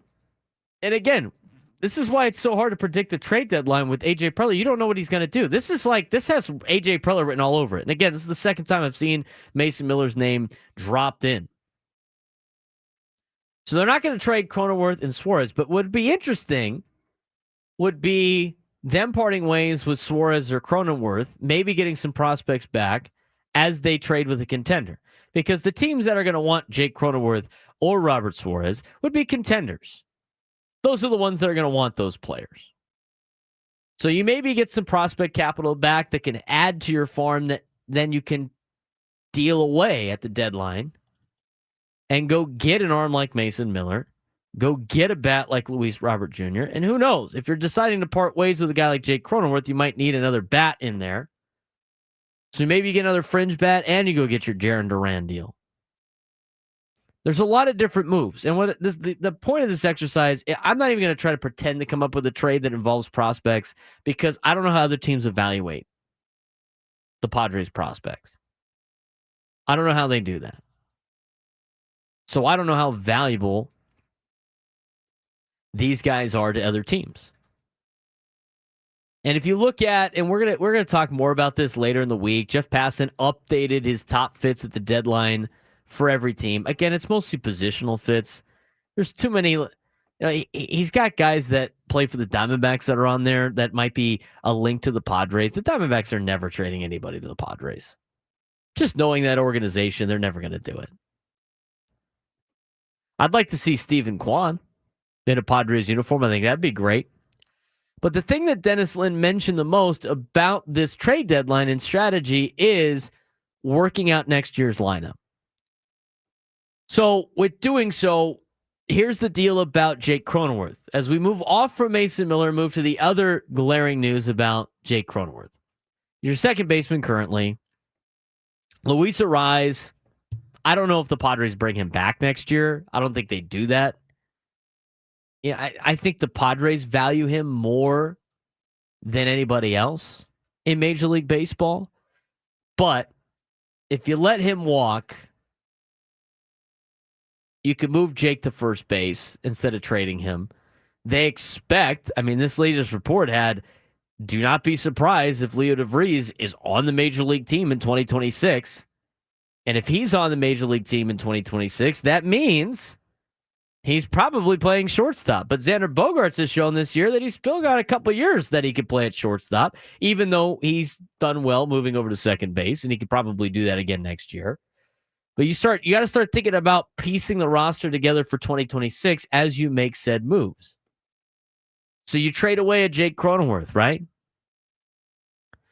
Leo DeVries comes up. This is from the report. I'm not saying this is what they should be doing. Leo DeVries comes up. He plays shortstop next year. Xander Bogaerts moves. Evan Sheets can go back to playing first and being a DH. And then who knows what you can add in free agency. But if you trade away Jake Cronenworth, that's $12 million off the books for the next 4 years. I think it's worth the conversation when it comes to the Jake Cronenworth scenario. Now, take this for what it's worth. Eric Hosmer said on a tweet today And I'm not saying this is true. I'm not saying it's not true. But he tweeted out the Padres getting interest on Jake Cronenworth that this means they're shopping him. I mean, it's not surprising to me that they would be shopping him anyway. That's why I think it's plausible. Because during the offseason, they were kind of shopping Jake Cronenworth. I think losing Jake Cronenworth this year would sting. But knowing that you have to pay him for a decent amount of time. And I don't think, maybe his contract's a little bit better now because of inflation and because he's, that's kind of the going rate for players. But Cronenworth is getting $12 million a year until 2030. He's already 31 and he's going to turn 32. So let's go 32, 33, 34, 35, 36. He's going to be 36 years old when that contract is done. I think you're getting the best of Jake Cronenworth right now. So if you could if you could convince a team to grab him and you get a prospect or somebody back, maybe a couple of pieces that you can potentially trade away to acquire more talent, I think it's worth it. Because I think you have some options mixed in there. I think you have some options you can play. Again, you're thinking about not just 2025, but you got to think about 2026. That's kind of what this last hour's been about situationally. The Mason Miller thing, I think, is interesting on a sense of maybe him being a starting pitcher. He came up as a starting pitcher, and if you decide to make him a starting pitcher, I think it's worth trading top assets for that. Because he'd be a starting pitcher that you would have for a lot of years, and he'd be very affordable. 833-288-0973, 833-288-0973. It's time for our sports thread. You know that group chat? The one that's always blowing up with the biggest sports takes, debates, and breaking news? You got barbecue back there, and you didn't invite me? Yeah, we've got that too. Welcome to the Sports Thread, where we break down the top 5 stories in sports, just like you would with your crew. Oh, no! Disaster!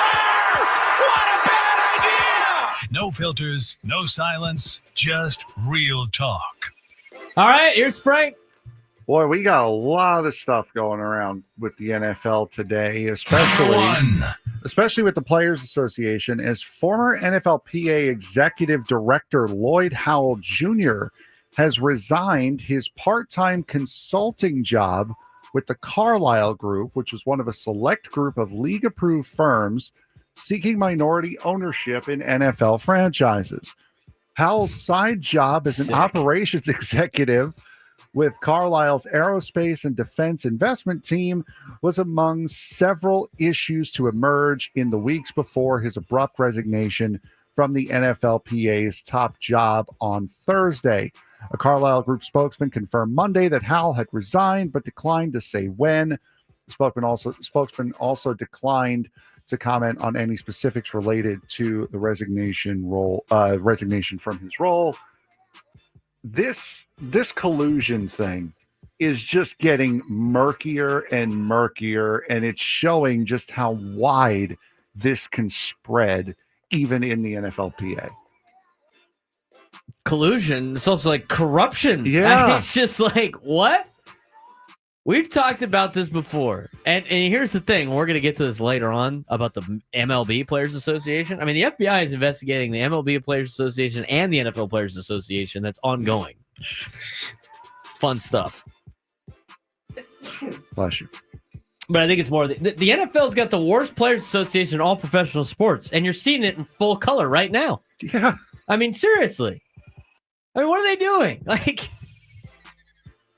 This guy was... Politics, man. Politics. This guy is heading up the NFLPA while being a part of an investment group to purchase franchises. Like, what are we doing Conflict of here? interest much? Exactly. Like, what are we doing here, NFL? Unbelievable. Reason 9,487,274 why I hate the NFL. And he had all these other lawsuits about him that apparently the players did not know before they elected him last year, a year and a half ago, to be the new rep of the Players Association. It's just like, what are we doing? Players Association, what are we doing? Like, they got to clean house out of everybody. That the players in that Players Association, everybody in the NFL, needs to just be like, everybody's fired. We're starting. 110%. Number 2. We talked about yesterday how Memphis tried to buy its way into the Big 12 with a $200 million offer that included not getting paid, basically a 5-year tryout. The Big 12 had a very quick and very swift response to that, and the answer was walk. The answer was get the freak out, is what the Big 12 basically said. The school would have secured between $200 million and $250 million in various sponsorship commitments as part of the bid to join the league, according to one of the authors here. Memphis submitted its final proposal in early July, but internal discussions were brief, and the Big 12 board showed no interest in adding Memphis to the conference at this time. Was this the Big 12 not wanting to start a new precedent, or was it they really have no interest in adding Memphis? I think they have no interest in adding Memphis. Couple of things. I do know my alma mater, TCU, had such a, and I was on the last trip they made to the Liberty Bowl, had such a bad time in Memphis that they vowed to never go back. Really? That's the rumor around the school. Now, Graceland wasn't enough, huh? Yeah, they even got, I didn't get to go to Graceland. They did. But it was such a bad bowl game. They were like, we never want to go back. Now, here's the thing. You're not going to turn down bowl games. So last year they ended up going to the New Mexico Bowl, and the rumor was they refused to go to the Liberty Bowl, which I can't imagine being the case, right? I mean, for people I know that are bowl game guys, like you would never turn it down, but that's what the rumor was. I do know the powers to be at TCU wanted nothing to do with going to Memphis again, and I would imagine there was more than just them on the whole Memphis thing. Here's the other thing. If they really wanted Memphis, they would have added them the first time. Yeah. Because who makes more sense in the Big 12 conference? Memphis or UCF? Memphis or Cincinnati? It's Memphis. It's definitely Memphis. They have good basketball. They got a giant stadium, which is run down. Thank God they're remodeling it. That might have been out of Qualcomm Stadium. The closest thing to crappiest stadium I've ever been to was probably the Liberty Bowl. I'm telling you, it was a lot of different things. The money wasn't enough. I would be surprised if FedEx just decides, what about $300 million? Think about this for the perspective of Pac-12 offered him last year. Memphis said, we're good.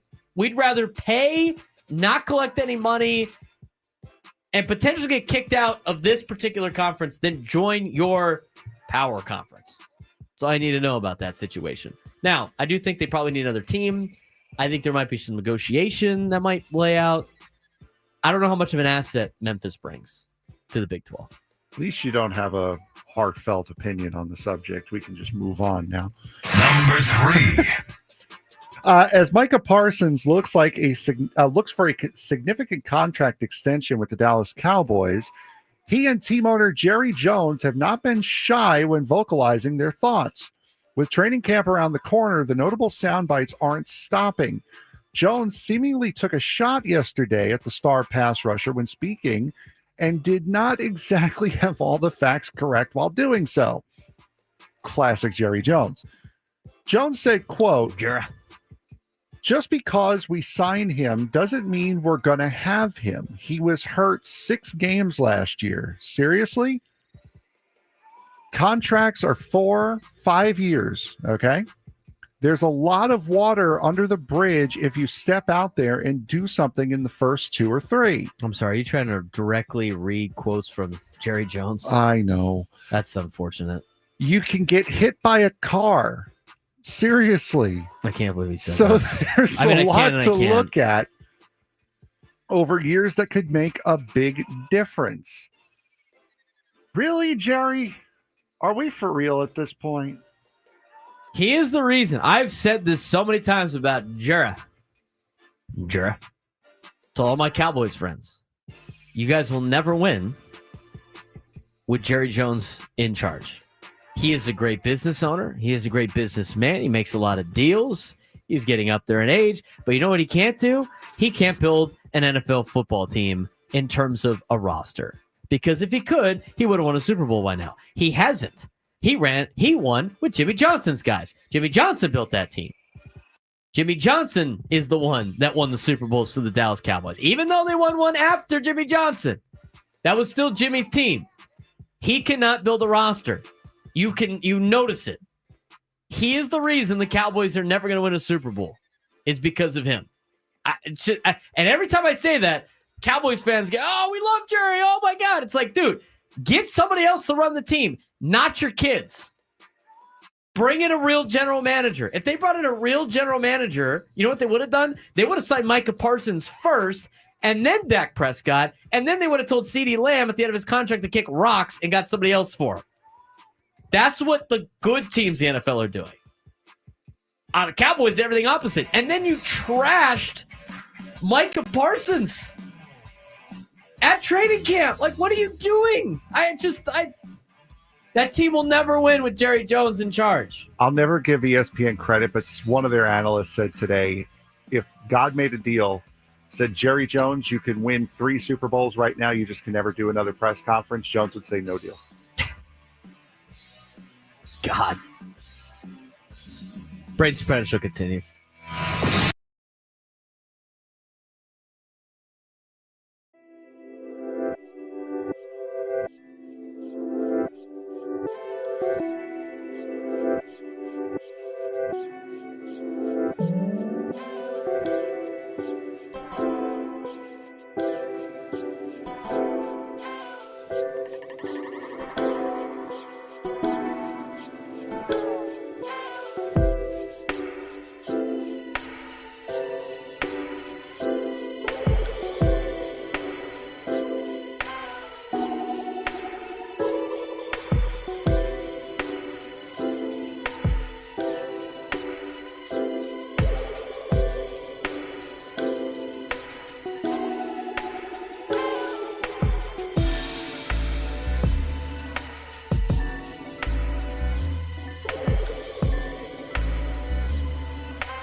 San Diego, it's time to fire it up. From the beaches to the ballparks, from the Gaslamp to North County, no one knows America's finest city like he does. You can't just punt on a Manny Machado prime use. He's a fourth-generation San Diegan, born and raised in the heart of this community.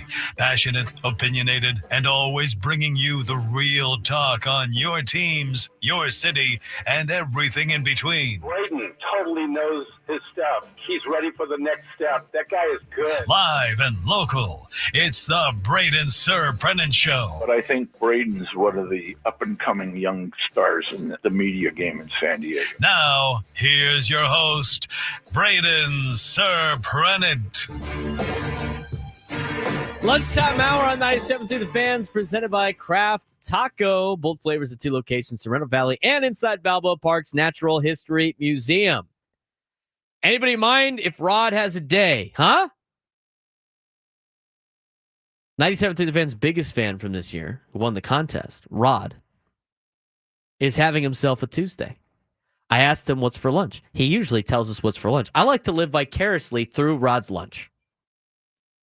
Rod goes to the greatest places in San Diego all the time. But you know what Rod's doing today, Frank? Have you seen what Rod's doing today? What is old Roderick doing this afternoon? Rod today is cooking at the shop. No way. He's grilling burgers at the shop. Attaboy. Look He at tweeted you. at us. Burgers at the shop. He's got he's got some cheeseburgers down, some hamburgers, charcoal grill. Got to be charcoal grill. All right. This is where we do this is where we full on Gordon Ramsay it here. Hold on. Are you going to pull up his thing? Yeah, where are we? He tweeted at me. He tweeted at you. That's not the show account, Rod. I retweeted it from the thing. Grilling burgers at the shop. And you just see what else is on there when you see it? Hold on. Oh, there's so much bacon on there. They piled up. I mean, he is grilling some serious bacon. You know what, Rod? You get a pass on those. Those look good. I would have one. What size are those? Those like at least a half pound. And Bud, that bacon is done. Any more than we have problems. That bacon is done. Would you like bacon as raw as possible? Well, not as raw as possible, but I don't like them. You don't like crispy bacon? Yeah, no, I don't like it. I used to not like crispy bacon. Now I like all bacon. I do not discriminate in bacon. I like it all. No, I'll eat. I will definitely eat crispy bacon, but I would not prefer my bacon to fall apart in my mouth the way, I don't know, drywall would. I'm sorry? Drywall? Is that what you said? You Yes. just compared the crunchy bacon to drywall? Yeah. Some salty drywall, dude. That's disgusting. That's your concern, is the salt in the drywall, not the fact that I would be eating drywall in that to each their own, dude. hypothetical. To each their own. I don't know. I will say this, like I like to so we're grilling up on Labor Day, right? We've talked about this. Yes. We got Padres baseball against the Orioles, earlier game, and then we got TCU North Carolina. I've been locked in. I've watched multiple Sonny Dykes press conferences already. I'm reading depth charts. I got the Phil Steele. I'm getting locked in for the season. I'm getting excited for TCU Horned Frog football. You've already beat North Carolina. I did it on NCAA 26. That means nothing. The last time we played a high media coach in an opener for the season, it did not go very well. And I hope Sonny Dykes learned his lesson. He said it in the last press conference that he just did when he's talking to a bunch of high school coaches. He said, well, I did not have them ready to go, did not have them prepared. I will have them prepared against Bill Belichick. All right, sounds good. Anyway, so we're doing the brisket, right? I've just kind of spurred the bacon on the charcoal has inspired me a little bit here because you're going to like this, Frank. If you like bacon, you're going to like this. Uh-oh. I like smoking pork belly. Okay. Have you ever had smoked pork belly? If I had, it's been a long time since It's good. It's good. The problem is I have all this. I don't need to eat all this pork belly. Like I think we made pork belly tacos one time. Mm-hmm. Get a little bit of crunch on the fat side. But pork belly's good, and they got a lot of them at Costco. So what we could do, listen, I don't really have much of a choice right now. Hash hash cut it, right? Mm-hmm. So it's cross cut into cubes, but like you smoke the whole thing. Chop it up into cubes. Mm-hmm. Pork belly burn ends might be in play on Labor Day. Okay. Might be in play on Labor Day. Fair enough. I think that's a good little appetizer. Yeah. Now, I'm running out of space in the Traeger right now. If I got a pork belly, I got a brisket. I don't know about the rib. Maybe I do the ribs on a little induced smoke from the charcoal grill. That's also a possibility. We got options here. Frank. See, here's the thing. You're speaking to somebody who doesn't exist anymore after October 24th of last year. So it's true. It's a little bit of a problem. Adam Paul's having steaks today on a Tuesday. Some porterhouse steaks. I know you can get those at the Santee Costco. Those are pretty good. But we're getting locked in for college football. I have turned into a college football fan since the departure of the Chargers, as well as me working for a college football team. Okay, kind of helps things along. Helps things along. We've been pretty good over the last handful of years. Okay, so it's a little bit different when you go to other schools that buy into college football, other cities that buy into college football. It's a little bit different. Now, did you guys make a national championship game, or did you just erase that night from your memory entirely? We did. In fact, Sonny Dykes talked about that. Okay, so we are still claiming the national championship. Who's the only team that beat Michigan in those 2 years? Gotcha. I'm just saying. Everybody wants to take away that win. No, that's fair. No, I'm not saying take away the win. I'm just saying, like a night like that, some people want either embrace the fact that they were at least there. We're in it. And some will also just completely block it from memory. We're in it. I was physically there. I can't block it out from memory. I was physically there. All the haters were out that day. All the people that don't like me on the radio thought it was a perfect time to kick me when I was down. I was like, okay. I remember I felt so bad for you. That was rough. Dude. I felt awful for you. That's why, like when Woodsy said, like it's better just get your ass kicked than to lose a close game. BS, dude. I'd rather take the close game because at least be like, we're in it.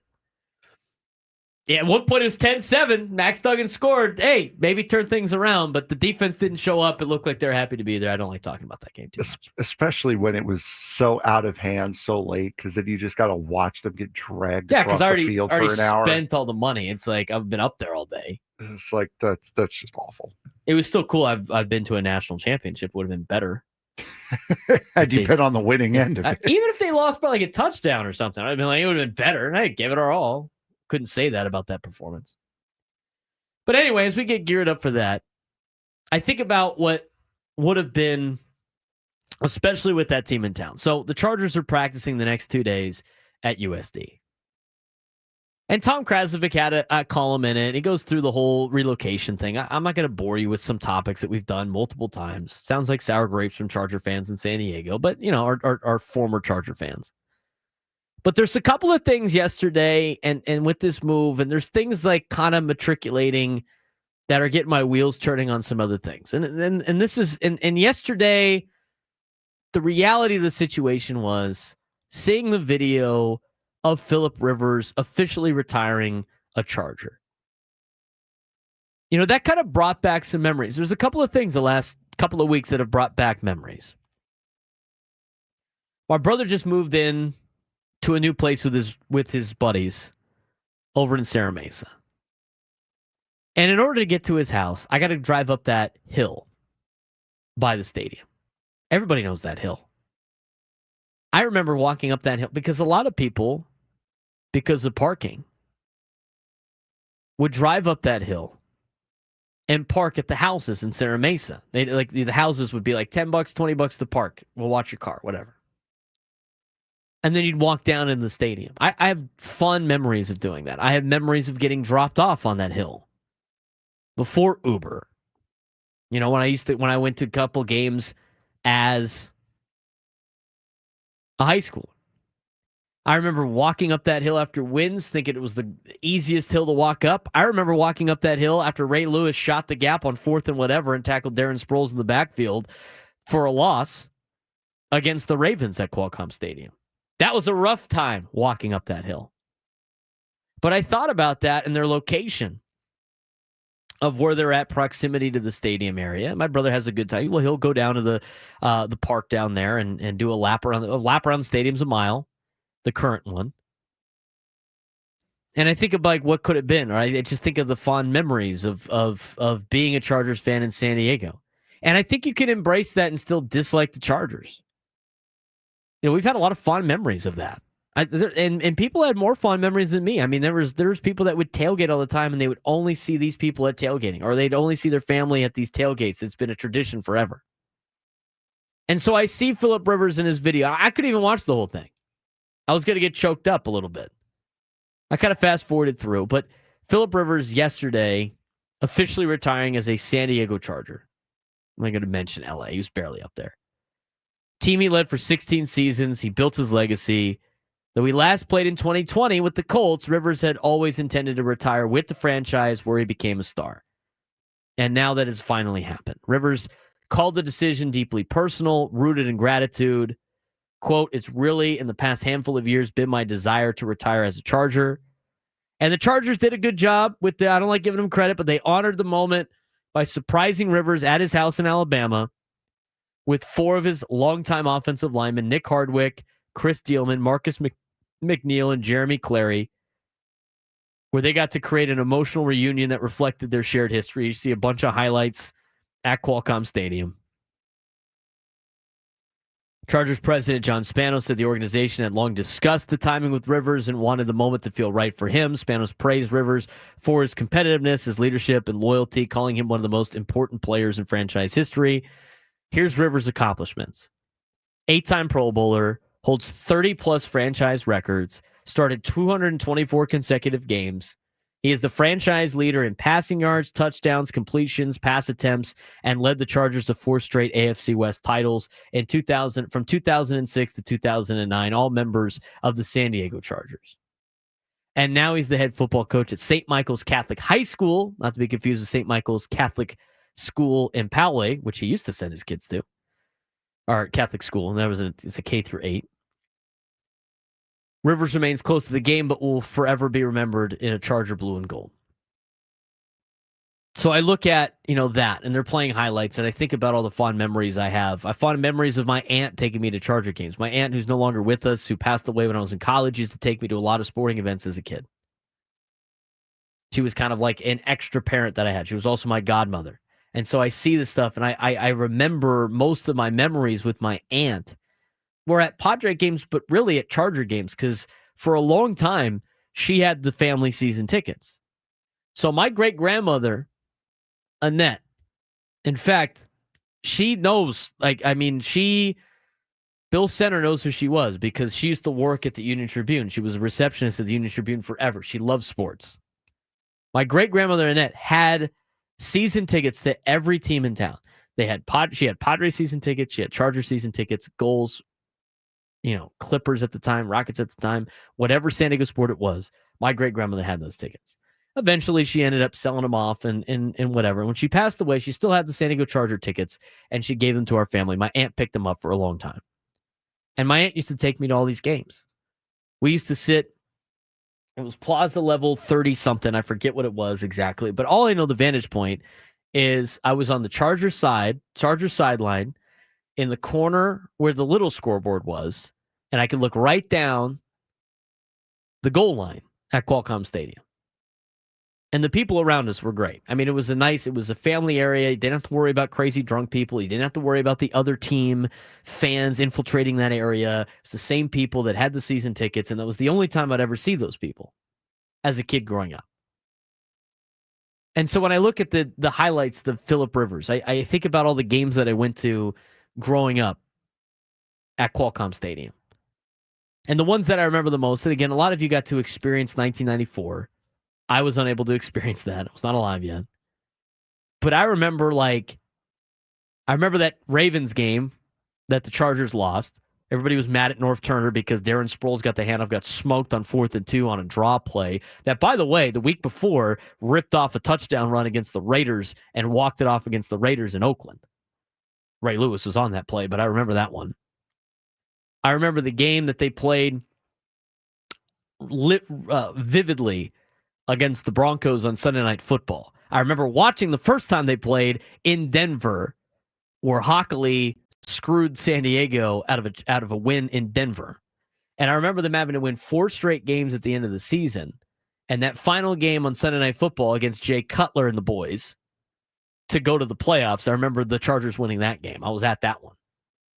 And there's other ones here and there. I mean, they played a random game. I remember a random game I went to against the Bucks that they won. I remember going to Raider games, thinking it was funny seeing some of the fans. But you go through those memories and you think about like what could have been or what it would be like if they were still here. And so with the retirement of Phillip Rivers, and I think you got to pay your flowers to him for sure, for what he has done for the community of San Diego.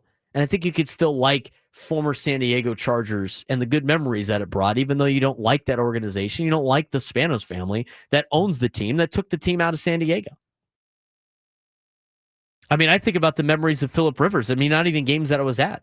I mean, that guy went and played his ass off with a torn ACL against the Patriots, and the Chargers were winning late in that game. I mean, Antonio Cromartie got a pick late in that game. I thought we were going to the Super Bowl. And then they came up short. I mean, the game that they had the week before where he tears his ACL, and that wasn't really Phillip Rivers, but in Indianapolis where Billy Volek had to lead the charge, and they took care of the Colts again in the postseason. I think of that. I think of the Antonio Cromartie one-handed interception against Payne. Still talk about today.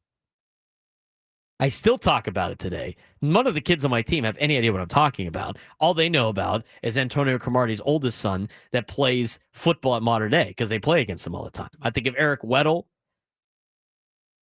and the legacy that he has here in San Diego. He's now coaching at Rancho Bernardo. I mean, there's so many former Chargers that are now coaching. It's cool to see them in the community. They're all right here in San Diego. And so you think about some of these memories that spark up and the fond memories that you had, and now the memories, at least for me, that I can't necessarily share with my kids or my future kids. I don't have kids yet. About what San Diego professional football was here in town. And so I think that's what makes ex-Charger fans even more angry when you see the Chargers do all of this Bush League stuff, right? Like coming down to San Diego for a couple of days to do training camp. It's like they understand that most of the fans are still here in San Diego. They understand that. Otherwise, they wouldn't be coming down to USD to practice for 2 days. It's appealing to what the Charger fans in San Diego wanted uniform-wise from the get-go about the powder blue, doing that exactly when they moved to LA by giving us the bird. And then again, going back to those deals, going back to the navy blue that a lot of us that are millennials grew up watching, with LaDainian Tomlinson breaking the rushing touchdown record in those uniforms and getting picked up by that most of that offensive line that I mentioned moments ago that greeted Phillip Rivers in Alabama. And I think about some of the players. I mean, they understand the importance of San Diego. I mean, I was fortunate enough to talk to Jacob Hester at the Army-Navy game a couple of years ago. We remember Jacob Hester. He's a great fullback for the Chargers. He had a great career as a San Diego Charger. Most of his kids were born in San Diego. They love San Diego. And it's hard for him to be like, this is where Dad played, because a lot of them didn't remember. It's not even there anymore with the stadium. Eric Weddle has made this place his home. He's coaching at Rancho Bernardo. Legadue Nane has made this place his home. He's coaching at Del Norte. And the thing to me that really stands out is one of the lone guys, and I don't know how many of these potential players are still out there and for the Chargers because I don't pay attention as much. But Denzel Perryman said it in a press conference yesterday about San Diego. And now he's been one of the guys that has worn San Diego Charger stuff in LA for a long time. I don't know if he still does it, but for one point, it looked like, I don't think he ever wore LA Charger stuff. But he was asked about coming back to San Diego to practice, and he said, I don't know why we haven't done this sooner. I love San Diego, and this is where it all started. So for all these memories that we have as San Diegans about the Chargers, and for all this hatred that we have towards that team and towards that organization for betraying us, it's those memories and seeing Phillip Rivers that gives me that sense of always holding out hope that maybe they return or maybe you get another chance at an NFL team. And that's why it's exciting to see a potential stadium get built in the South Bay. It's why it's interesting to me that the Chargers are trying to appeal to San Diego a little bit more. And it's interesting to see a couple of things that have been wheeling and dealing because it gets your hopes up. But as we know, as people that believe in a baseball team, the San Diego Padres that have keep the faith, that's why I always will keep the faith. Despite all the negative people out there that might be like, it will never happen, or like money-wise, it will never happen, they're never going to sell, any of this stuff. You can still keep that hope. And I saw Chris Dealman yesterday on that video. He's wearing a Padres hat. I mean, these players know. They'd much rather be in San Diego than anything else. So that all kind of stemmed from Phillip Rivers. I appreciate Phillip Rivers for everything that he had given the city of San Diego. You saw it when they honored him a handful of years ago at the Salute to Champions dinner when he was in tears. And so it was great to see Phillip Rivers get the accolades he deserves and get the retirement he deserves. And hopefully, I don't know if they announced if they're retiring his number, but you can't tell the story about the San Diego Chargers without talking about Phillip Rivers. So I think that needed to be said. 833-288-0973, 833-288-0973. We went way over. I had to get some of that stuff in there, but we'll get your phone calls when we come back on this Braden Surprenant Show, San Diego's number one sports station, 97.2 The Fan.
Noon lunchtime hour brought to you by Craft Taco. Both flavors, the 2 locations, Serrano Valley and inside Balboa Park's Natural History Museum. We're going to need a contestant for our midday sports standoff coming up next segment. 833-288-0973, 833-288-0973. Do you want to get your phone calls? I went super late on that last break.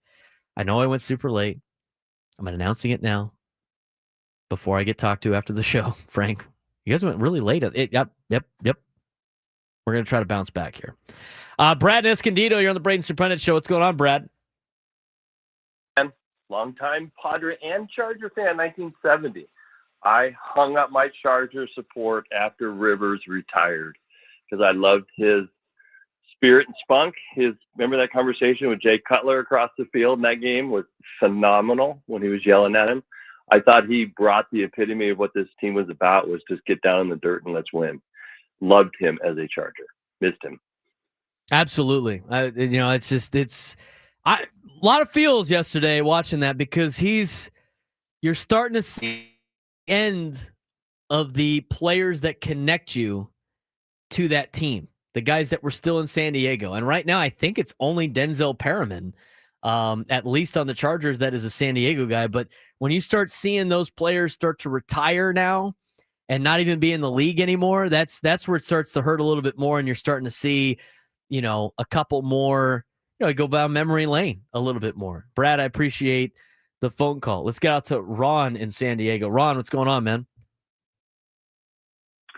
Hey, I'm a longtime Charger fan. I just wanted to say that hill you were talking about that's now called Corio Pass and has been for about the last 30 years. Just thought I would tell you that. The other thing was I had tickets 40 years, some wonderful times, some heartbreaking times. During the Spanos years, I used to track it. They were 30 games under 500. It would be nice if they sold the team and bring them back. It would be nice, Ron. Absolutely. I don't think there's anything imminent on that. Season ticket holders are suing the Chargers, which is hilarious, for that game in Brazil. But again, this talked about, we're not a Chargers show. We're not going to talk about the Chargers. But, Phillip Rivers was great for San Diego. And he officially announced his retirement. And that's why we're getting into this conversation. 833-288-0973, 833-288-0973. Dylan in Tirasana, you're on the Braden Surprenant Show. What's going on, Dylan? Dylan, are you there? We got one other phone call, which I don't even know if it's a person or not. We get a lot of telemarketers that jump in too. So I'll let Frank screen that, and then we'll get off and running. And it's not. Telemarketer? No, we're paying attention. Nice. Even better. 833-288-0973, 833-288-0973.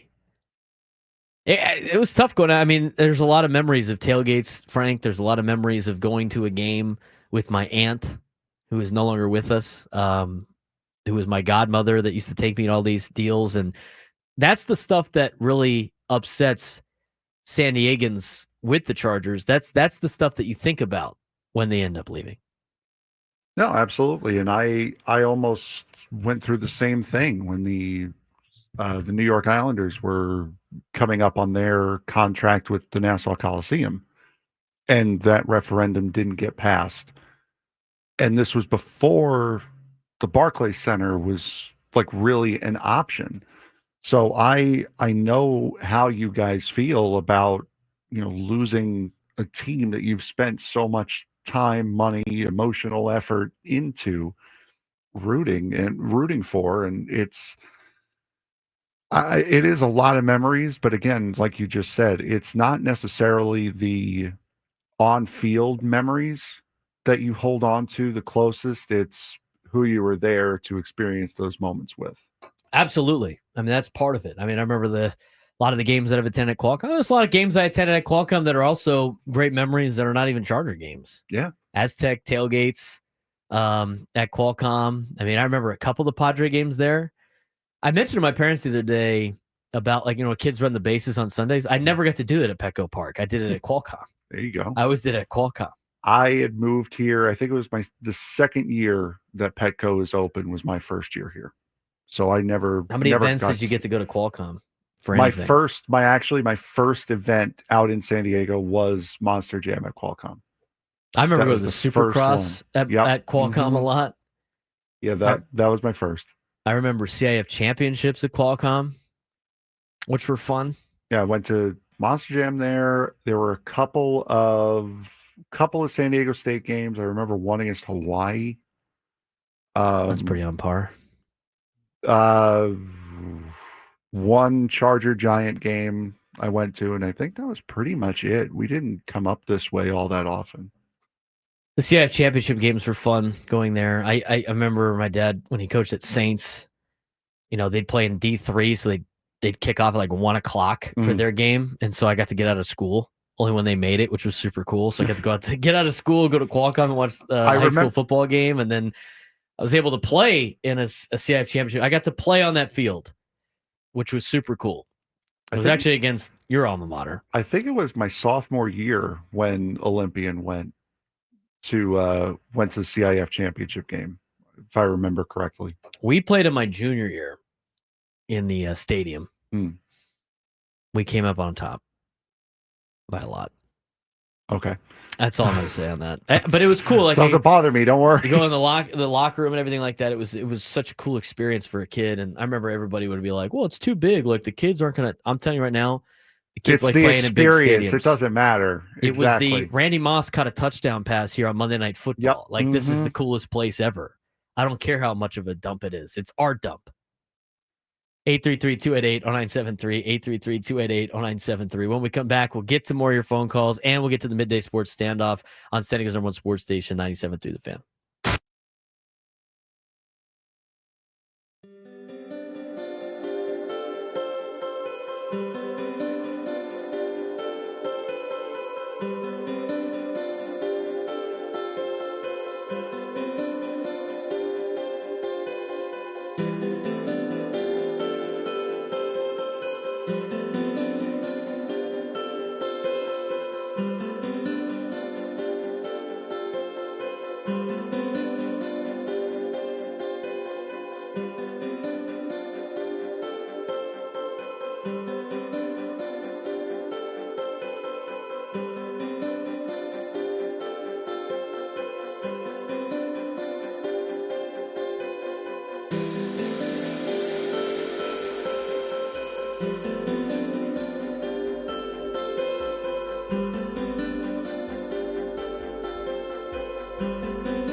We're in the new lunchtime hour, which means we're going to need a contestant for our midday sports standoff coming up in a little bit. If you can take me down to sports trivia, you'd be qualified to win our grand prize, a 2-night stay at Park MGM Las Vegas, 2 tickets to Motley Crue on September 19th, and a $100 gas card. Catch Motley Crue's Las Vegas residency at Dolby Live at Park MGM September 12th through October 3rd. Tickets at Ticketmaster.com. 833-288-0973. 833-288-0973.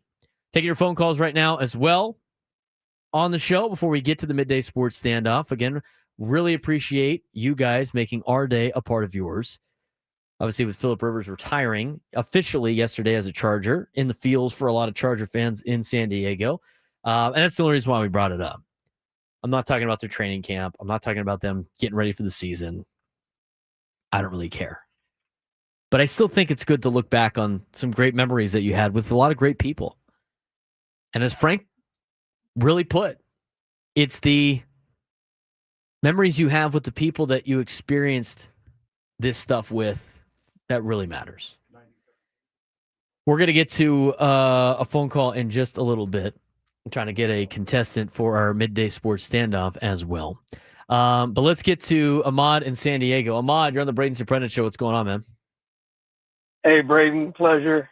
Frank, also a pleasure. Braden, I've been hearing you for like 3 years, battling coach. I've always enjoyed you. I love that you're still on. Thank you. I had season tickets for about 7 years. My first year was Drew Brees' last. And my cousin was a Boy Scout. I'll try to make it quick. And now he's like his friends in the council. So we used to hand out the Charger times with Ace Park and get him for free, front row every game. It's awesome.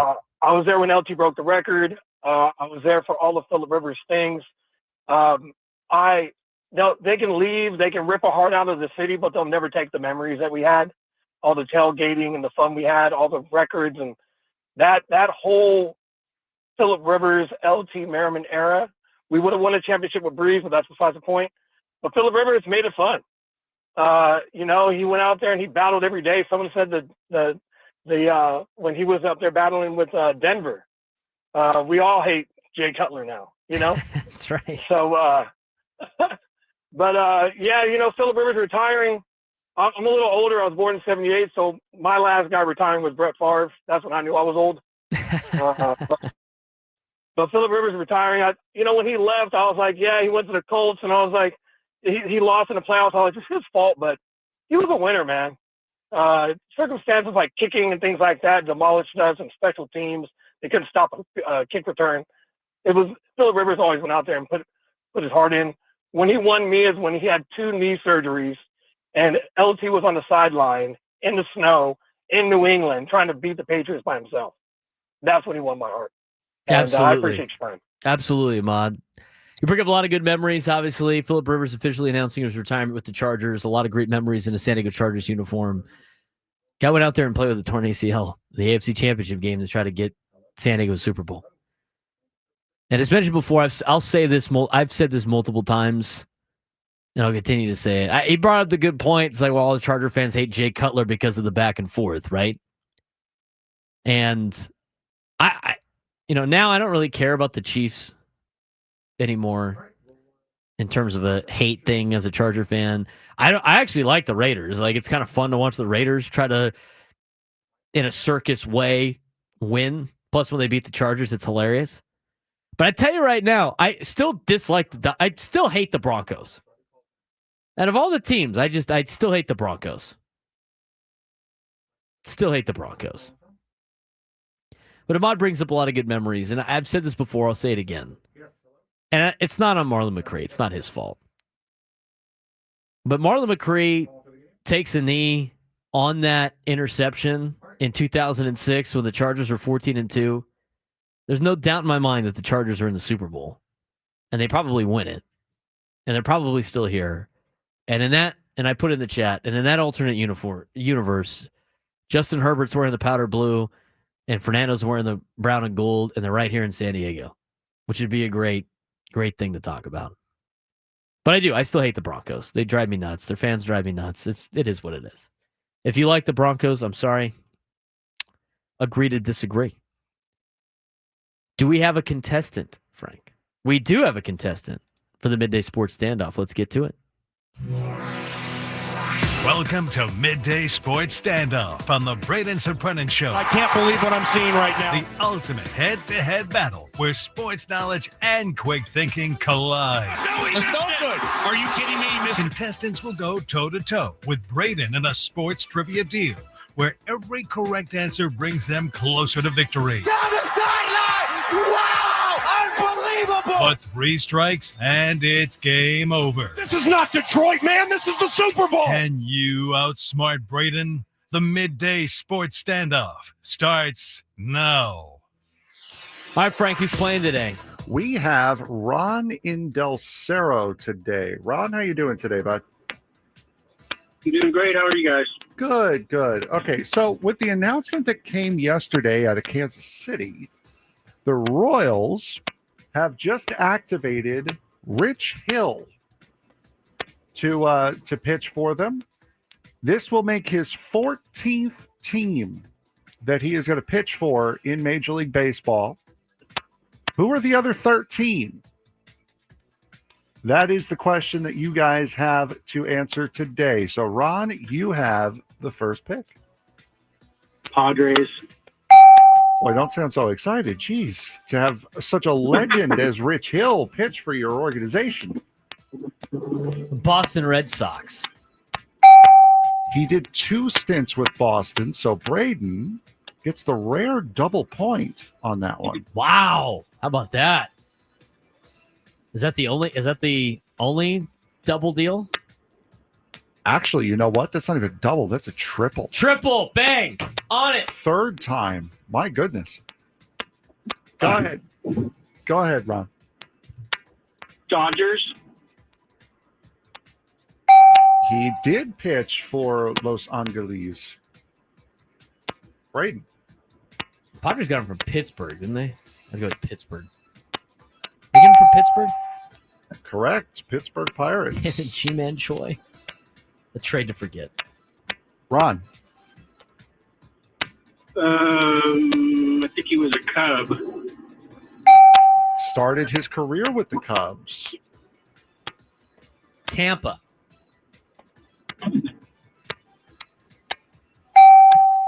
Tampa Bay. Correct.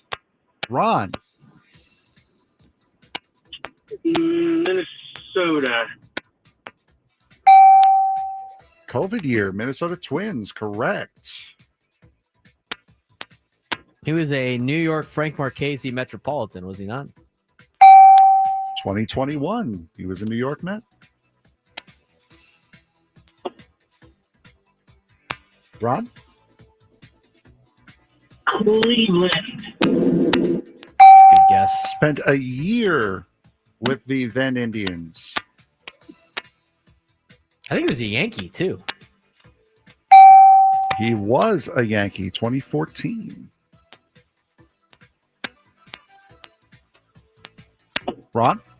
Oakland, Sacramento A's. No Clemento. 2016. I think he was a Halo. Was he most recently a Halo? If you want to call most recently 2014, then yes, most recently he was. I thought he played more games for the Halos. Ron? Running low on picks here. How many do we have left? Baltimore. One more? He said Baltimore. Baltimore. Correct. And as a matter of fact, that is the last one. Unfortunately, because Braden got Boston, you don't win on the number of picks. However, we're nice because we are so sick and tired of seeing Braden win on this show. You are qualified, yes, for the trip to Las Vegas. I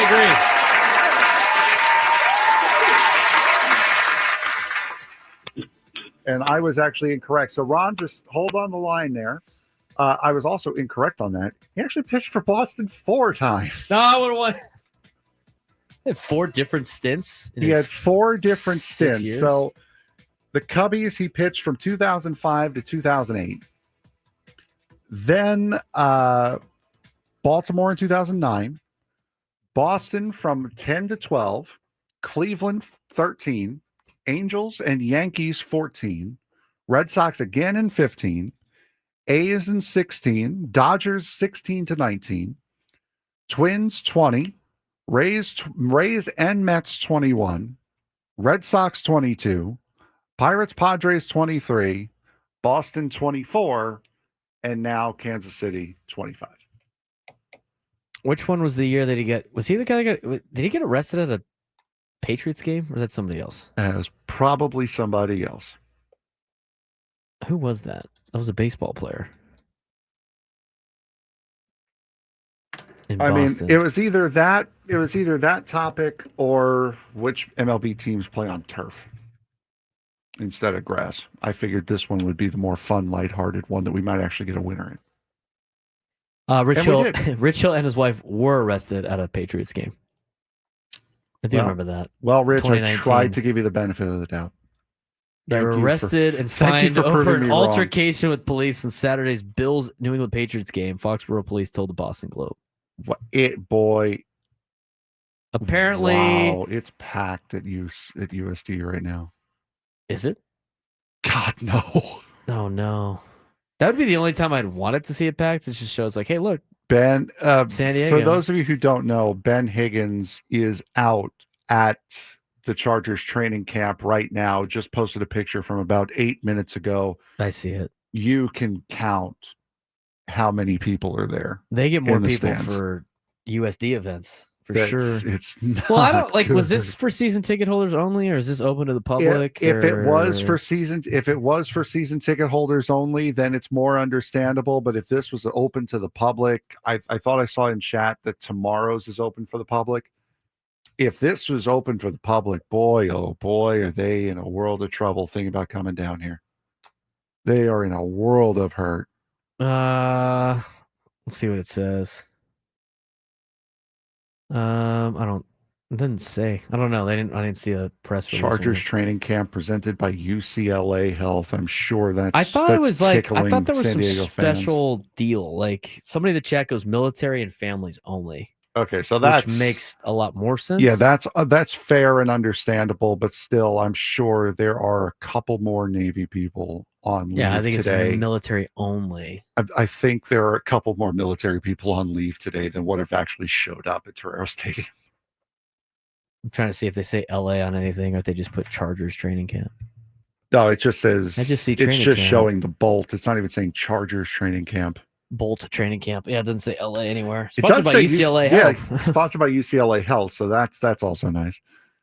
But then again, I don't know how many people from the military would be available. Have you seen did you see over the weekend somebody accidentally drove a boat into the side of the Midway? I did see that. They're estimating over $100,000 worth of damage to that. That is an old ship, dude. It is. I know. But that's a lot of money for a ship that looked like just shrugged it off and did nothing. Well, so is tomorrow open to the public? That's what I saw in chat. I don't know if that's the case or not, but my goodness. I'd be interested to see how many, because most of their fans live here. So that makes sense. It looks like the number of fans just barely outnumbers the number of players on the field, of which there are about 10 of them. There are more coaches on the field than players in this picture. Rich Hill got arrested at Gillette Stadium in 2019 because his wife tried to enter Gillette Stadium with an oversized bag. She was arrested on disorderly conduct and trespassing after she refused to leave the area when ordered by police. Oh my goodness. And then Rich started because yelling. The size of a bag, really? Hey, you know what? Yeah. So that's that. Anyway. So open to the public tomorrow? Brother. I'll see you tomorrow. Have fun covering How many that for more us. time? Have fun covering that for us tomorrow, Frank. Appreciate it. Tell me how it is. Yeah, that's adorable. I'm going to use my day off to go to a Chargers training camp practice at out USD. Of your mind. You're the UCSD guy. USD. USD. Sorry, my bad. UCSD. UCSD rolls off the tongue a little easier for me. I'm sorry. You like adding an extra letter? Yeah. That's where they used to do training camp back in the day. Or I did. I went there once. I think I went there as a kid a couple times before they built Chargers Park. They used to do training camp at UCSD. But anyway, is Philip Rivers showing up tomorrow? Again, you're asking a bunch of questions that I don't have the answer to. Worthless over here. I know. That's what I'm trying to tell you. I thought you were the human almanac. Oh, you know what? That's Chris Ello. My bad. My B. Let's talk more Padres when we come back. And San Diego State football is ramping up. We'll get you a little preview on that as well as we return on the Braden Surprenant Show. San Diego's #1 sports station, 97.3 The Fan.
Congratulations again to Ron and Del Cerro for winning our grand prize today.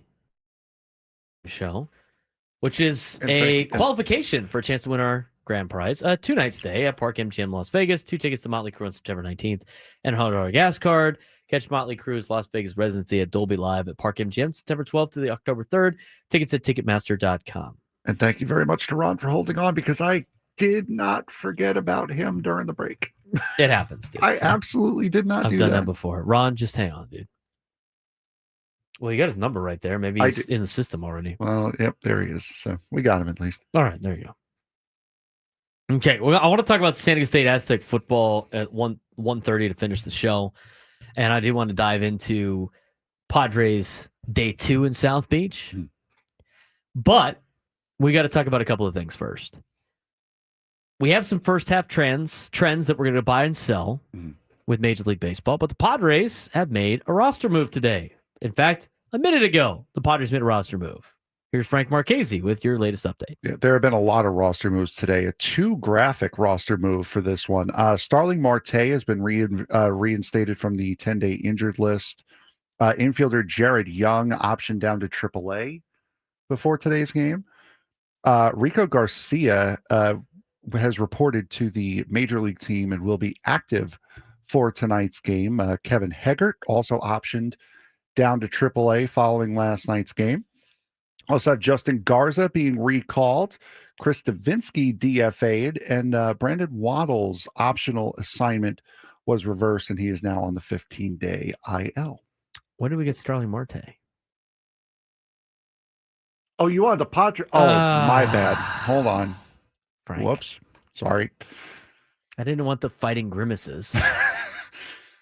The Padres roster move today. The Padres that seemed like a lot of roster moves, though. I can see why it'd be a 2-graphic roster move for the Mets.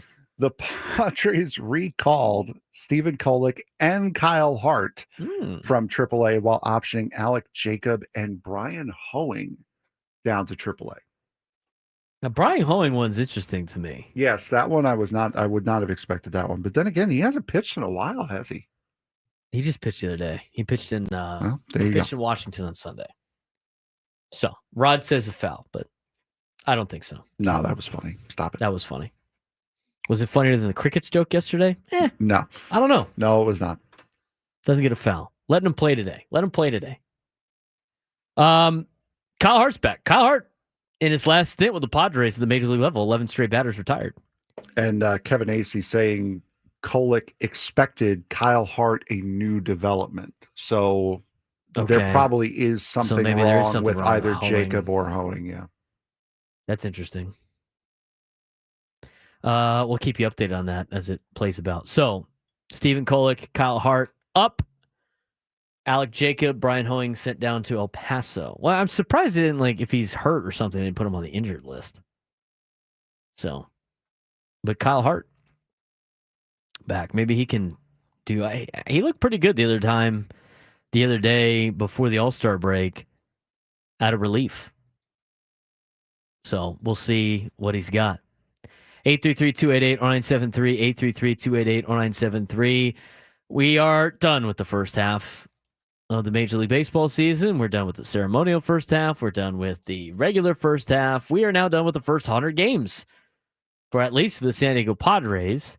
And so we have some first half MLB trends that Frank has compiled to make a buy or sell. So let's get to Frank Marchese on this buy or sell for Major League Baseball. I did such a good job. ESPN.com decided to use this buy or sell. So I'm very proud of that. This has been a big week for me. I'm getting stuff in ESPN. I was on the news last night. Thank you very much again to Ben Higgins for that. Motorsports reporter. Yes, sir. I love it. Are you going to the press conference tomorrow? I wish. Some reporter you are, foul. I know, right? The AL East has gone through enough plot twists this season to fill a whole series of novels, and we're just about to get to August. Will the chaos in the American League East continue, or will it start to simmer out? Will the chaos continue? I think it will.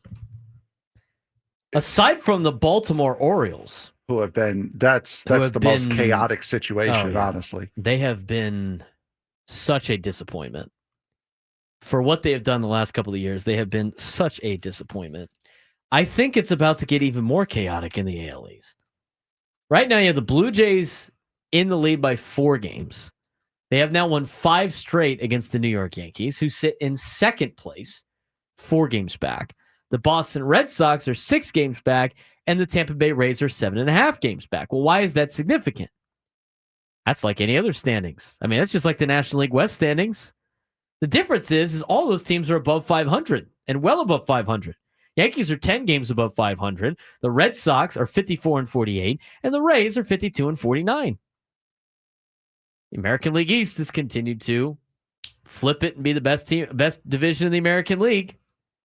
And for that sake, and the fact that all those teams have money or they're very creative, you can guess which team that is out of the 4. Yes, it's the Yankees. They're the creative one. I think it's going to lead to an exciting trade deadline. I think it's going to lead to a fun race. And I still think, even if the Red Sox decide to trade Jarren Duran, because it's not just the Phillies that were interested, or sorry, the Padres are interested, it's the Phillies and some other teams that might be interested in Jarren Duran. I still think they could be a contender with the outfield that they have. They need to go get some arms. So I think this could be a fun race. I think the chaos will continue. I agree as well. It's also very nice to see Toronto having some sort of success with how much they've tried recently to be in the race and try to spend money. Ohtani's on a plane to Toronto. It's nice to see them finally getting some of that reward back. Well, I mean, that was the report, was it not? That's why I'm laughing. Continue. But it's nice to see Toronto get some of that reward back from the effort that they've put in. They've beaten the Yankees 5 straight games. They've won 14, I think, or 11 or 14, one of the two straight games at home. So they've had a really good time of it, and it's good for them, honestly. I mean, think about our interview we had with Dan Schulman way back at the beginning. I mean, that seems like a year ago. It didn't seem very great for the Blue Jays at the current point in time. Mm-hmm. And they have turned things around. Yep. So they're in first place. And as Frank mentioned earlier, headlines you love to see, any team beating the Yankees 5 times in a row. Yep, exactly right. All right, item number 2, by yourself. Another divisional race that has been a little topsy-turvy. Everyone expected the Chicago Cubbies to just walk away with the NL Central, especially with how the season started. But now the Milwaukee Brewers are currently leading the Central, and the Cardinals are kind of on a ledge as to whether or not they're going to buy or sell. Buy or sell, the continuation of a suddenly very interesting NL Central race. I'm selling it because I think by the time the trade deadline rolls around, with the Cardinals and the Reds schedules and the direction they're trending right now, it might be coming to a close. Because we've talked about the Cardinals before. This is part of their rebuild stages. They're not even expecting to compete. They've even told everybody they're not competing in these particular years, yet they have caught fire. They're on 52-49 in the season, but they're 8.5 games out of the division. They're 3.5 games now back into the wild card. If the Padres can take 3 out of 4 from St. Louis, I think that knocks them out and gives them an incentive to sell at the deadline. And I think Cincinnati, even though they're more inclined to buy to please their fans, based on the way they're playing and how they have played recently, I think they're going to start to fall off. So I think the Cardinals and Reds are going to fall off. But I do think Brewers and Cubs is going to be a battle at the top for the division. And the Padres are 5 games behind those two teams in terms of overall seeding purposes. The Brewers currently, right now, are the best team in Major League Baseball record-wise. I'm going to give you a buy or sell. Buy or sell, they will be the best team at the end of the year record-wise. The Brewers? The Brewers. They're currently the best team record-wise in all of Major League Baseball. No. I don't think so either.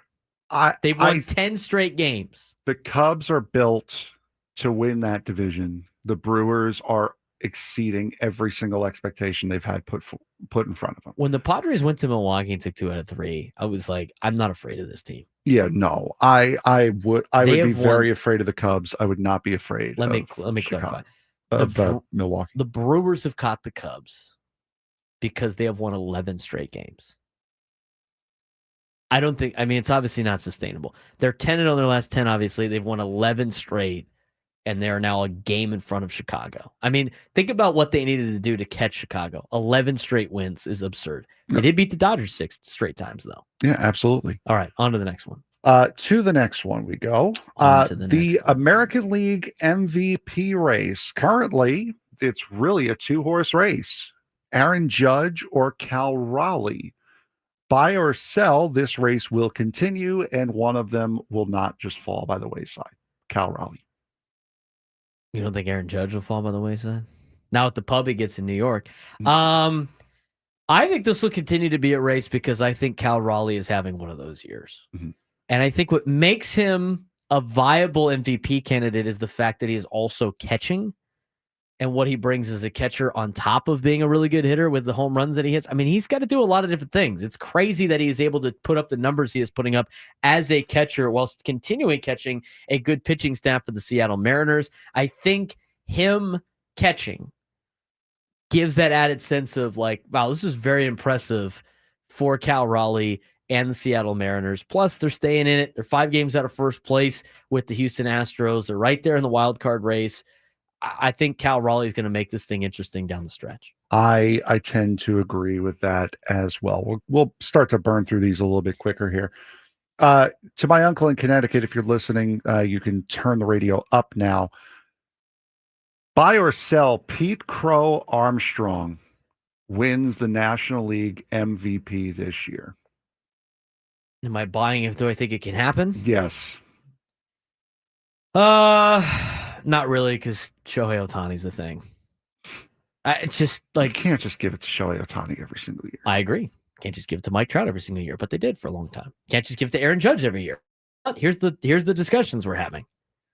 I think he has. I think what he has done has put him in the conversation.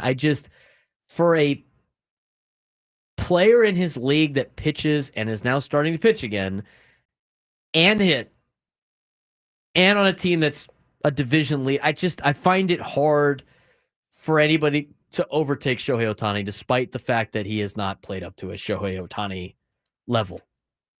So from that perspective, I think it's going to be very difficult. So I'll sell. But I think he makes it a little bit of a run. The next one on your list is very interesting. And I think it's worth the conversation. Because I might be buying this. It is about our beloved beloved friends north of us. And after another injury, who knows? We'll get to it when we go to break or when we come back from break as we continue some of these first half trends on the Braden Surprenant Show, San Diego's #1 sports station, as Frank will deal with Ron when we go to break on 97.3, The Fan.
How about Hootie and the Blowfish covering Hey, Hey, What Can I Do on a Tuesday, huh?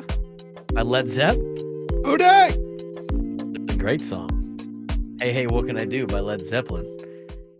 The rendition by Hootie and the Blowfish. Also good. What's your thoughts? That was good.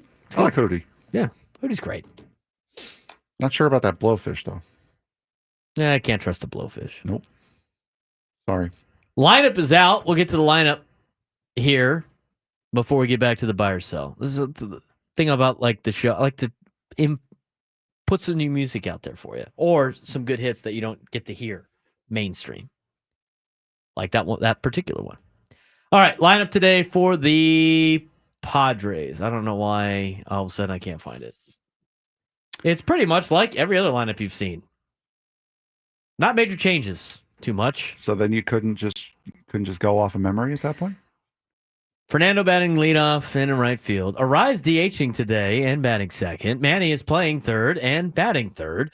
Gavin Sheets batting cleanup in left field. Xander Bogaerts bats fifth, plays shortstop. Jackson Merrill in center field batting sixth. Jake Cronenworth plays first base today. He bats seventh.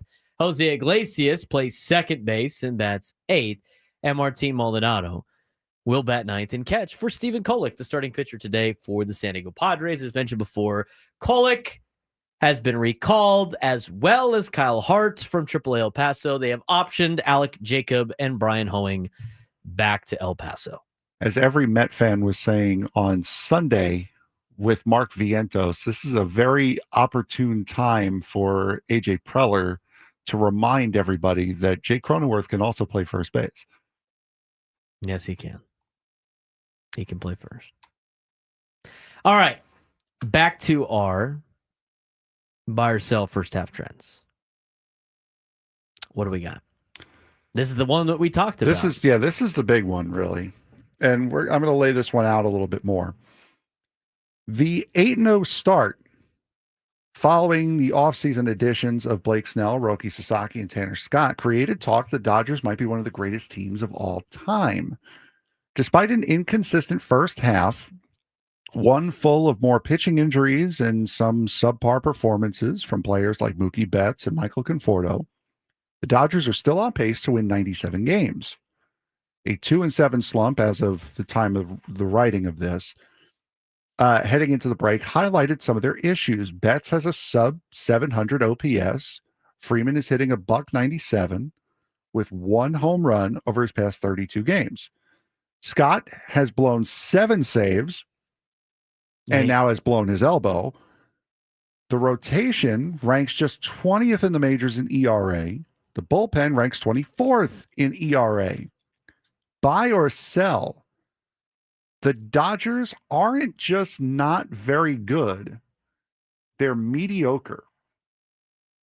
I don't know if I can say they're mediocre when they're in first place. I think that's hard to say. I mean, they're also, where are we at standings-wise? How many games above 500 are they? They're 59 and 42. There's 17 games above 500. So I wouldn't necessarily say they're mediocre. I think their level of play is very disappointing if you're a Dodgers fan. I mean, you're expected to be the best team money can buy, and that here you are blowing through arms like it's no tomorrow. I mean, constant injuries with the pitching staff, and now they just lost Tanner Scott potentially for a period of time. And I don't know what the latest update was. With one out in the ninth inning, closer Tanner Scott left with a forearm injury. That's never great. Grimacing after spiking a slider in the dirt and flexing his left throwing arm as a trainer accompanied him to the dugout. We've seen that a lot. Mm-hmm. Manager Dave Roberts did not have an update on Scott's injury afterward. He said the $72 million offseason signing would undergo an MRI scan Tuesday, which is obviously today. Emotionally, he's not well. He just felt something in his forearm as far as like a stinging sensation. We're going to get an MRI tomorrow, and we'll know after that. Obviously, anytime a pitcher has come out of the game, sounds like Tommy John. We just got to sit back and wait for the results further assess. We're not doctors, so we cannot tell you, but it doesn't look great for Tanner Scott. Add him to the list of Dodgers that have gotten injured that are starting pitchers and bullpen arms. I think the Dodgers, I think they're slightly above mediocre. I think they've had way better teams in the past than this year's team. And I think injuries have to make a big play to this. I mean, they have not. Their pitching staff has not been very good. And what really got them through the playoffs last year was their bullpen and their pitching staff. Their bullpen's awful, and their bullpen is, as you mentioned, with some of the results, not one of the best in Major League Baseball. In fact, one of the worst in Major League Baseball. So I'm not a full buy on them being mediocre. And at the trade deadline, we'll see what they decide to do. They obviously have a lot of holes that they have to fill. And they have the resources to do all of those things. So, I mean, they could get a retooled team immediately at the trade deadline, like a guy like Mason Miller, who we were talking about before. So, from that perspective, I think they're slightly above mediocrity, even though they're 17 games above 500. But right now, they're not playing very good baseball. They beat the Twins last night, but the Brewers took their lunch, and they've just kind of been treading water after a great start to the season. And this has kind of been the question that I had after Roki Sasaki signed with them is how many more pitchers are going to see the Dodgers just continue to be a meat grinder for arms and still want to pitch there. A World Series ring, I understand it's the thing that everyone goes after. But is it really that important that you're going to possibly risk your career and risk the chance of you never winning one again to go and pitch for the Los Angeles Dodgers right now? No shot, unless they make some serious changes within the organization. If I'm a pitcher, I'm as good as they are, I would not even consider going there. Money talks. Would you rather go there or Colorado? You know what? I'd rather go to Colorado. I'd rather get my brains beaten in. No, you wouldn't. Yes, I would. You'd take less money to go to Colorado. I'm a Met fan, Islander fan, and a Knicks fan. I've had a lifetime of getting my brains beaten in. I'm used to it by now. Okay? Money talks. I don't think the Dodgers are mediocre, but I definitely think they're very disappointing. Not disappointing to Padres fans, but disappointing for them. All right, next one. Young sluggers bursting onto the scene. We saw James Wood and Junior Caminero in the home run derby, and both are having outstanding first full seasons in the majors. Wood has 24 home runs and ranks 8th in the majors in OPS, while Caminero has 23 home runs, but not the overall offensive numbers that Wood has. A year ago, Nicholas Kurtz had been drafted in the first round by the A's out of Wake Forest and has since mashed 17 home runs in 58 games after being in AAA for the start of the season. Do we see the continuation of these young kids coming up and just mashing right out of the gate? Do we see a correlation? No, do we see them continue to do this? I think so. I think they can continue to do it. I think you're seeing guys develop way faster. I think and not all of those guys are college guys, but I think the college players are getting through the minor leagues a lot quicker. And I think teams are pushing players through their farm system a lot quicker. That might have opened up with the incentives that were put in the last CBA to get guys up instead of trying to manipulate service time. And I could see the continuation on that. You know, they really have had a very shocking start to the year. By the way, speaking of first baseman, Rafael Devers to make his first base debut for the Giants tonight. They won the trade deadline. Remember that? Yep, they did. Jim Bowden said that they won the trade deadline already. And we're going to close off with this because the last couple don't really fit in the timeline anymore. They don't affect my life. How many games did the Colorado Rockies lose this year? That is literally the question on the last one is how many games will the Rockies lose? After a 9-50 start, left them on pace to lose 137 games. Good night, Irene.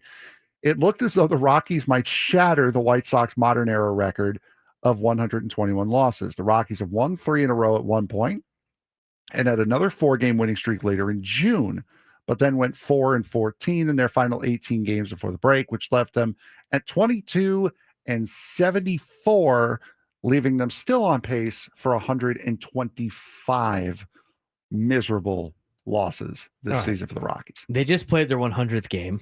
They lost it, surprisingly. They're 24-76. Do you think they can play 500 ball in their last 62 games? 500 ball. No. I don't think so either. I don't think they can play 500 ball. If they play 500 ball the rest of the way, They're still losing they will lose 107 games. Are they going to play at the 240 pace they're at? I feel like they could get a little bit better. But after the trade deadline, looking at their, and since this is the last question, we got 2 minutes. Do they have any more games against the Yankees? The Phillies? They actually did pretty well against the Phillies. I got to look at their schedule for the next whatever, because they're, remember, post-trade deadline, and I'm pulling it up right rabbit now. hole. Post-trade deadline for the Rockies. Remember, competing teams turn into all-star teams post-deadline. So before the deadline, they got Baltimore and Cleveland, who are better than them. They're playing St. Louis right now. I know. And unfortunately, the Padres fans, they need them to win. So post-deadline schedule, they got the Pirates, Toronto is in first place, L's, Arizona, St. Louis, Arizona, Dodgers, Pittsburgh, Astros, Cubs, Giants, Padres, Dodgers, Padres, and then they finish the season with the Marlins and the Angels, and then they go to Seattle and play San Francisco. The Marlins, who they swept, by the way, Hey, this how about year. that? There's In the fish. Miami, too. Based on who they got playing, I would imagine they probably continue at their 240 pace, which means they're win about 39 games, which means they're going to lose 123.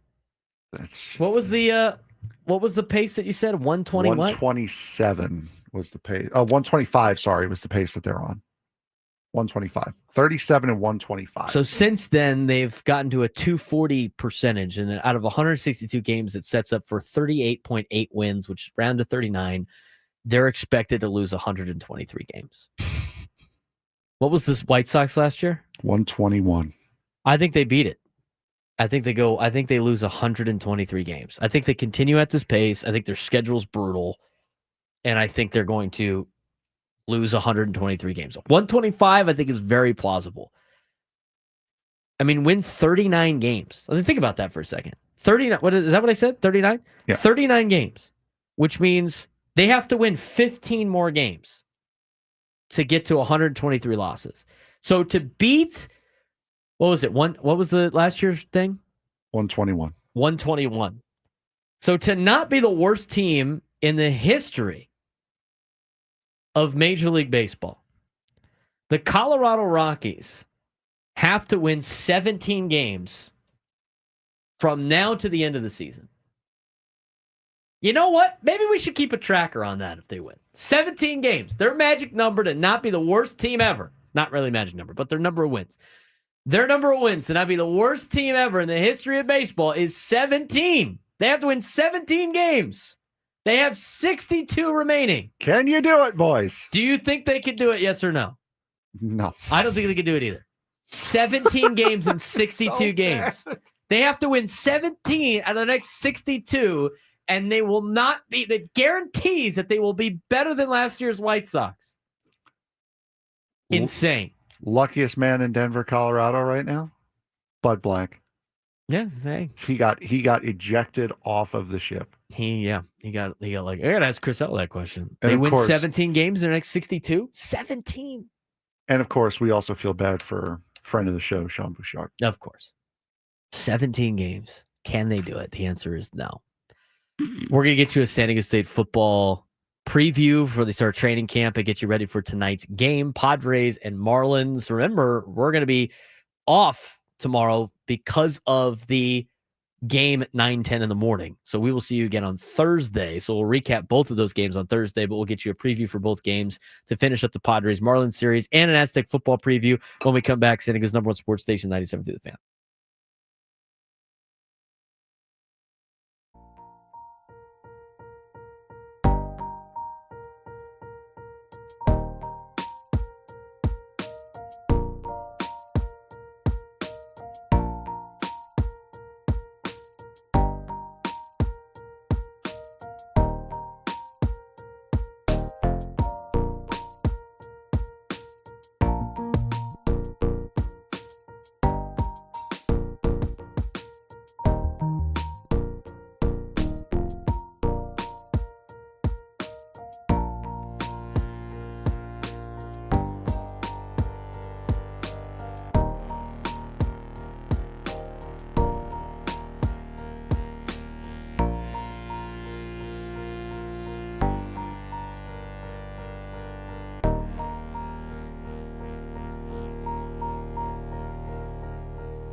This hour 97 to the fans brought to you by U.S. Wellness Meats. Overwhelmed by processed foods, U.S. Wellness Meats offers an all-natural alternative, 100% grass-fed beef, pork, poultry, wild-caught seafood, and more, shipped free from family farms. Get 20% off your first order at uswellnessmeats.com. He's Frank Marchese. I'm Braden Surprenant. This is the Braden Surprenant Show. Take it up to 2 o'clock each and every day. Now, we will not be on tomorrow because we have Padres baseball. We'll be back on Thursday. Roundtable, first hour of the show. And we'll have Thursday and Friday of this week. Gotta love the East Coast road trip, Frank. A little extra day off in the middle of the week. So, anyway, that will be tomorrow. So, we got a little bit of a preview that we have to give for you in terms of Padres baseball. Tonight, it's Stephen Kolek, 3-4 with a 4.24 ERA against Edward Cabrera, 3-4 with a 3.61 ERA. The game will start at 3:40. Already saw Sam Levitt walking around. He's already here. He's got the EcoWater SoCal Padres pregame show at 2:40, following Gwen and Chris at 2 o'clock. Very quick Gwen and Chris today. Get a long extended Gwen and Chris tomorrow, and a Scraby show tomorrow. Hey. I wonder what conscrabacy he'll come up with tomorrow. Dylan Cease, speaking of tomorrow, will start against Sandy Alcantara. Sandy's 4-9 with a 7.14 ERA. I've seen him twirled around about potentially being a trade target. And on Thursday, we'll talk about a lot of the trade targets that Jeff Passan said that related to the Padres in terms of fits. Again, these are fits, but not necessarily anything that's gaining too much traction. And we'll keep you updated on that on Thursday. And a couple strategies that we've seen be released about the Padres in terms of some reporting for individual players, which leads to the question of, are the Padres looking for a bullpen piece that could potentially be a starter in the future? Mason Miller's name was thrown out there. I think he might be too expensive, but are there other pitchers that might fit that criteria? We might be able to talk about one of those on Thursday. So be tuned into the Braden Surprenant Show, 10 to 2, each and every day. If you haven't done so already, we really appreciate it if you subscribe to the 97.3 YouTube page. It's right there. If you're watching online, which I have a version of it pulled up on my computer so I can interact with you guys in the chat. But if you scroll down below the chat, the 97 through the fan logo, there's a little bell that says subscribe. And you click on the subscription button. It takes 2 seconds. It helps us out. It does wonders. And it doesn't cost you a thing. Below that, it has the description of today's show. And it lists how you can follow us on social media. If you haven't seen the new shirts we printed, they're really nice. Light work, light fit, very comfortable. Brown and gold. Braden Surprenant Show shirts. They're perfect to wear at a Padres game. Check them out on my social media pages. On X, on Instagram. I had it on my Instagram story. I did post it yesterday, so it might be deleting very soon on my story. But if you haven't checked out our social media pages, they're posted below. Click the link and follow. For everybody listening listening in their car on the Odyssey app, at @B_SURP, at @BSURP. If you're listening in podcast form, we greatly appreciate it. You can listen to all of our shows in podcast form wherever you get your podcast. Spotify, Apple Music, iHeartRadio app, Odyssey app, any of those apps, wherever you get your podcast, be sure you can find our show, Braden Surprenant, the Braden Surprenant Show. And while you're there, on all of those sites, there will be a button to make it easier for you to find us. So you don't have to go scrolling and searching after the first time. It's usually a subscribe button. I know that turns people off, but the reality is the subscribe button is free. It's free to do. It's just going to put it on those apps, including on YouTube, right there front and center, so it's easy for you to find. We're trying to get 500 subscribers on the Braden Surprenant Show page at @B_SURP. We're getting closer to our goal, but we're not there yet. We could use some more subscriptions. If you haven't done it already, it makes it easier for you guys to find our stuff. And I'll probably be able to put a link in there once I figure it out. I'm going to add it to the list on how you can get some of the merch. And we'll put that in the link below. Maybe if I could get that done today, I'll get that figured out. I get the shirts shipped to me on Thursday, and then I'm trying to pass out as many shirts as possible so we can see them walking around town. For all you great listeners out there that support our show, we greatly appreciate it. So that's some housekeeping for you. If you haven't done so already, subscribe to our page on YouTube. Follow us on social media at @B_SURP. Follow the show at @B_SURP show. And you can also follow Frank Marchese on Instagram and on X at FMarks, MARKZ 324. It's great content. And I know a lot of people want the show, want the shirts. So I'm going to find a process to get you guys all shirts. But it's going to be first come, first serve. That's all of that needs to be taken care of. Now, let's talk about Aztec football. I got to talk to a couple of Aztec football players last week. And I'm telling you right now, I am believing in this Aztec football team. I oversold them last year. I think they were a little disappointing last year. But once you start to realize what Sean Lewis had to do as a head football coach and as basically a general manager, I understand why Aztec fast was Aztec slow. Aztec never left the station. But I'm telling you right now, I've learned a lot about this program behind the scenes and what they're doing. And as we talked about in the first segment of the Braden Surprenant show about the Padres and the things that they do correct, and I've talked about this before, the organizations and the teams that take care of the little things and they win on the margins, and it's about the pulling the rope in the right direction and that camaraderie. We've talked about that ad nauseum, all the coach speak. Aztec football is doing it. They have breakout sessions on Wednesdays. And in these breakout sessions on Wednesdays for the football team, they get to know everybody. And they don't even talk about football. They break out in small groups and they just talk about life. And they get to know everybody that is a member of this football team.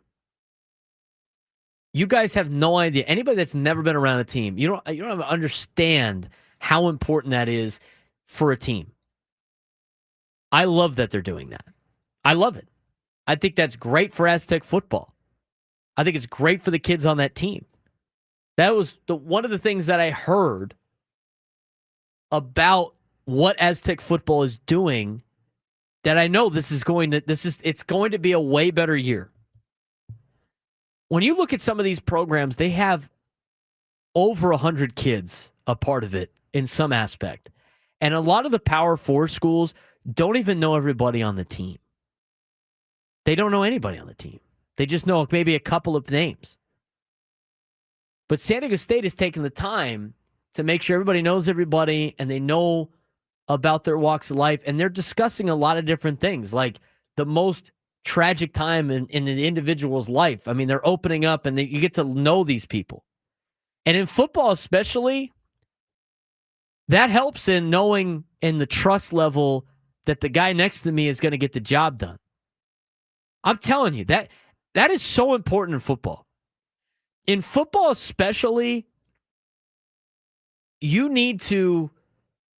everybody's got an individual assignment and they have to work together to make things happen. I mean, I could get into the X's and O's in it, and it gets very complex.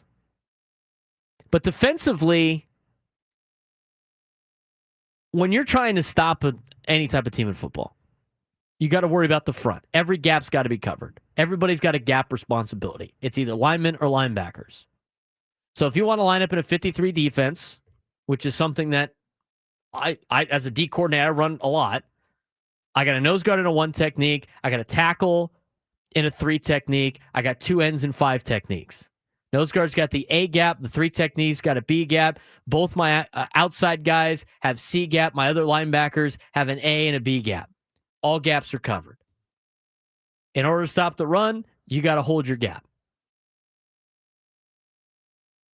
You don't hold your gap, you get taken away. All of a sudden, it frees up somebody else. Now, all of a sudden, I got to adjust. Things go haywire. But in the front, everybody's got a gap. In the secondary, everybody's got a position, right? A zone to cover, a man to cover. It's a very complex thing. You start adding tight ends, all of a sudden, it creates another gap. Now we have more problems. I mean, there's a lot going on when it comes to slowing people down. And it's very basic stuff. I don't want to go too much into it. But when you're playing defense and you know the guy next to you and you could trust the guy next to you to get his job done, you can focus on your task at hand. And when you're working as a unit, you're going to be way better. So that's one of the things that they're doing right now that I think is phenomenal. Their offense right now is clicking. They relate to their quarterbacks that they have right now way more than the last quarterback that they had. And they believe in him. That's also part of the process. The Aztec offense is moving quickly, but they're running the ball a lot. They got a guy like Lucky Sutton back there that can run the rock. Their defense is returning 9 starters. One of them led the country in sacks for most of the year. I don't know if he finished like that or not. Who got offered a ton of money to go to the SEC. That's a San Diego kid that decided to stay home. In Trey White, he got picked to be the Mountain West Defensive Player of the Year. He's coming back on that defense. Tano Latuli, who is the epitome of a leader. I've seen it firsthand as somebody that I got to coach as a sophomore on, who spent time at Army. I'm telling you right now, he's leading that defense in the middle. They have 9 guys coming back. Experience is going to be a major key to this team. And the last thing I think that's very important about Aztec football this year, again, stuff that you're not going to read in the papers, stuff that you're not going to see on a stat sheet, but adding a general manager to take a lot of the responsibility off Sean Lewis is going to allow Sean Lewis to run the offense and run the team like he is supposed to. They got picked to finish 8th in the Mountain West. I think they're going to finish higher than that. They got picked, I think, barely to win 6 games, if that. I'm telling you right now, they're hitting the over.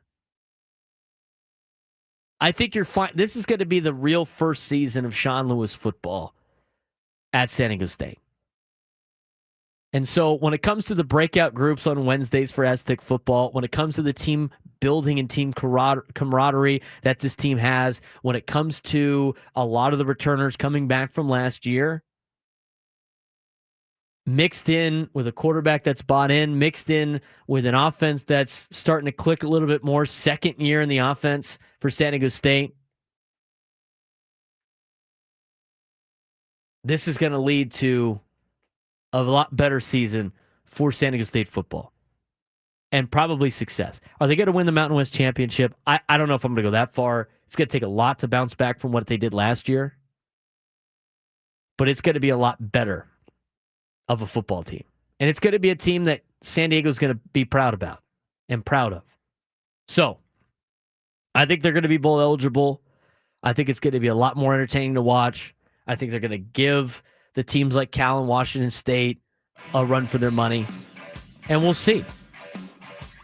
Doing the right things and then executing are 2 totally different things. But I'm telling you right now, I think Aztec football is going to be a lot better. He's Frank Marchese. I'm Braden Surprenant. That's our time. We'll be back on Thursday following the roundtable. Coming up next, Chris Ello, Matt Scraby, Gwen and Chris leading into Padres baseball, the Eagle Water SoCal Padres pregame show. We'll talk to you guys on Thursday. Bye-bye.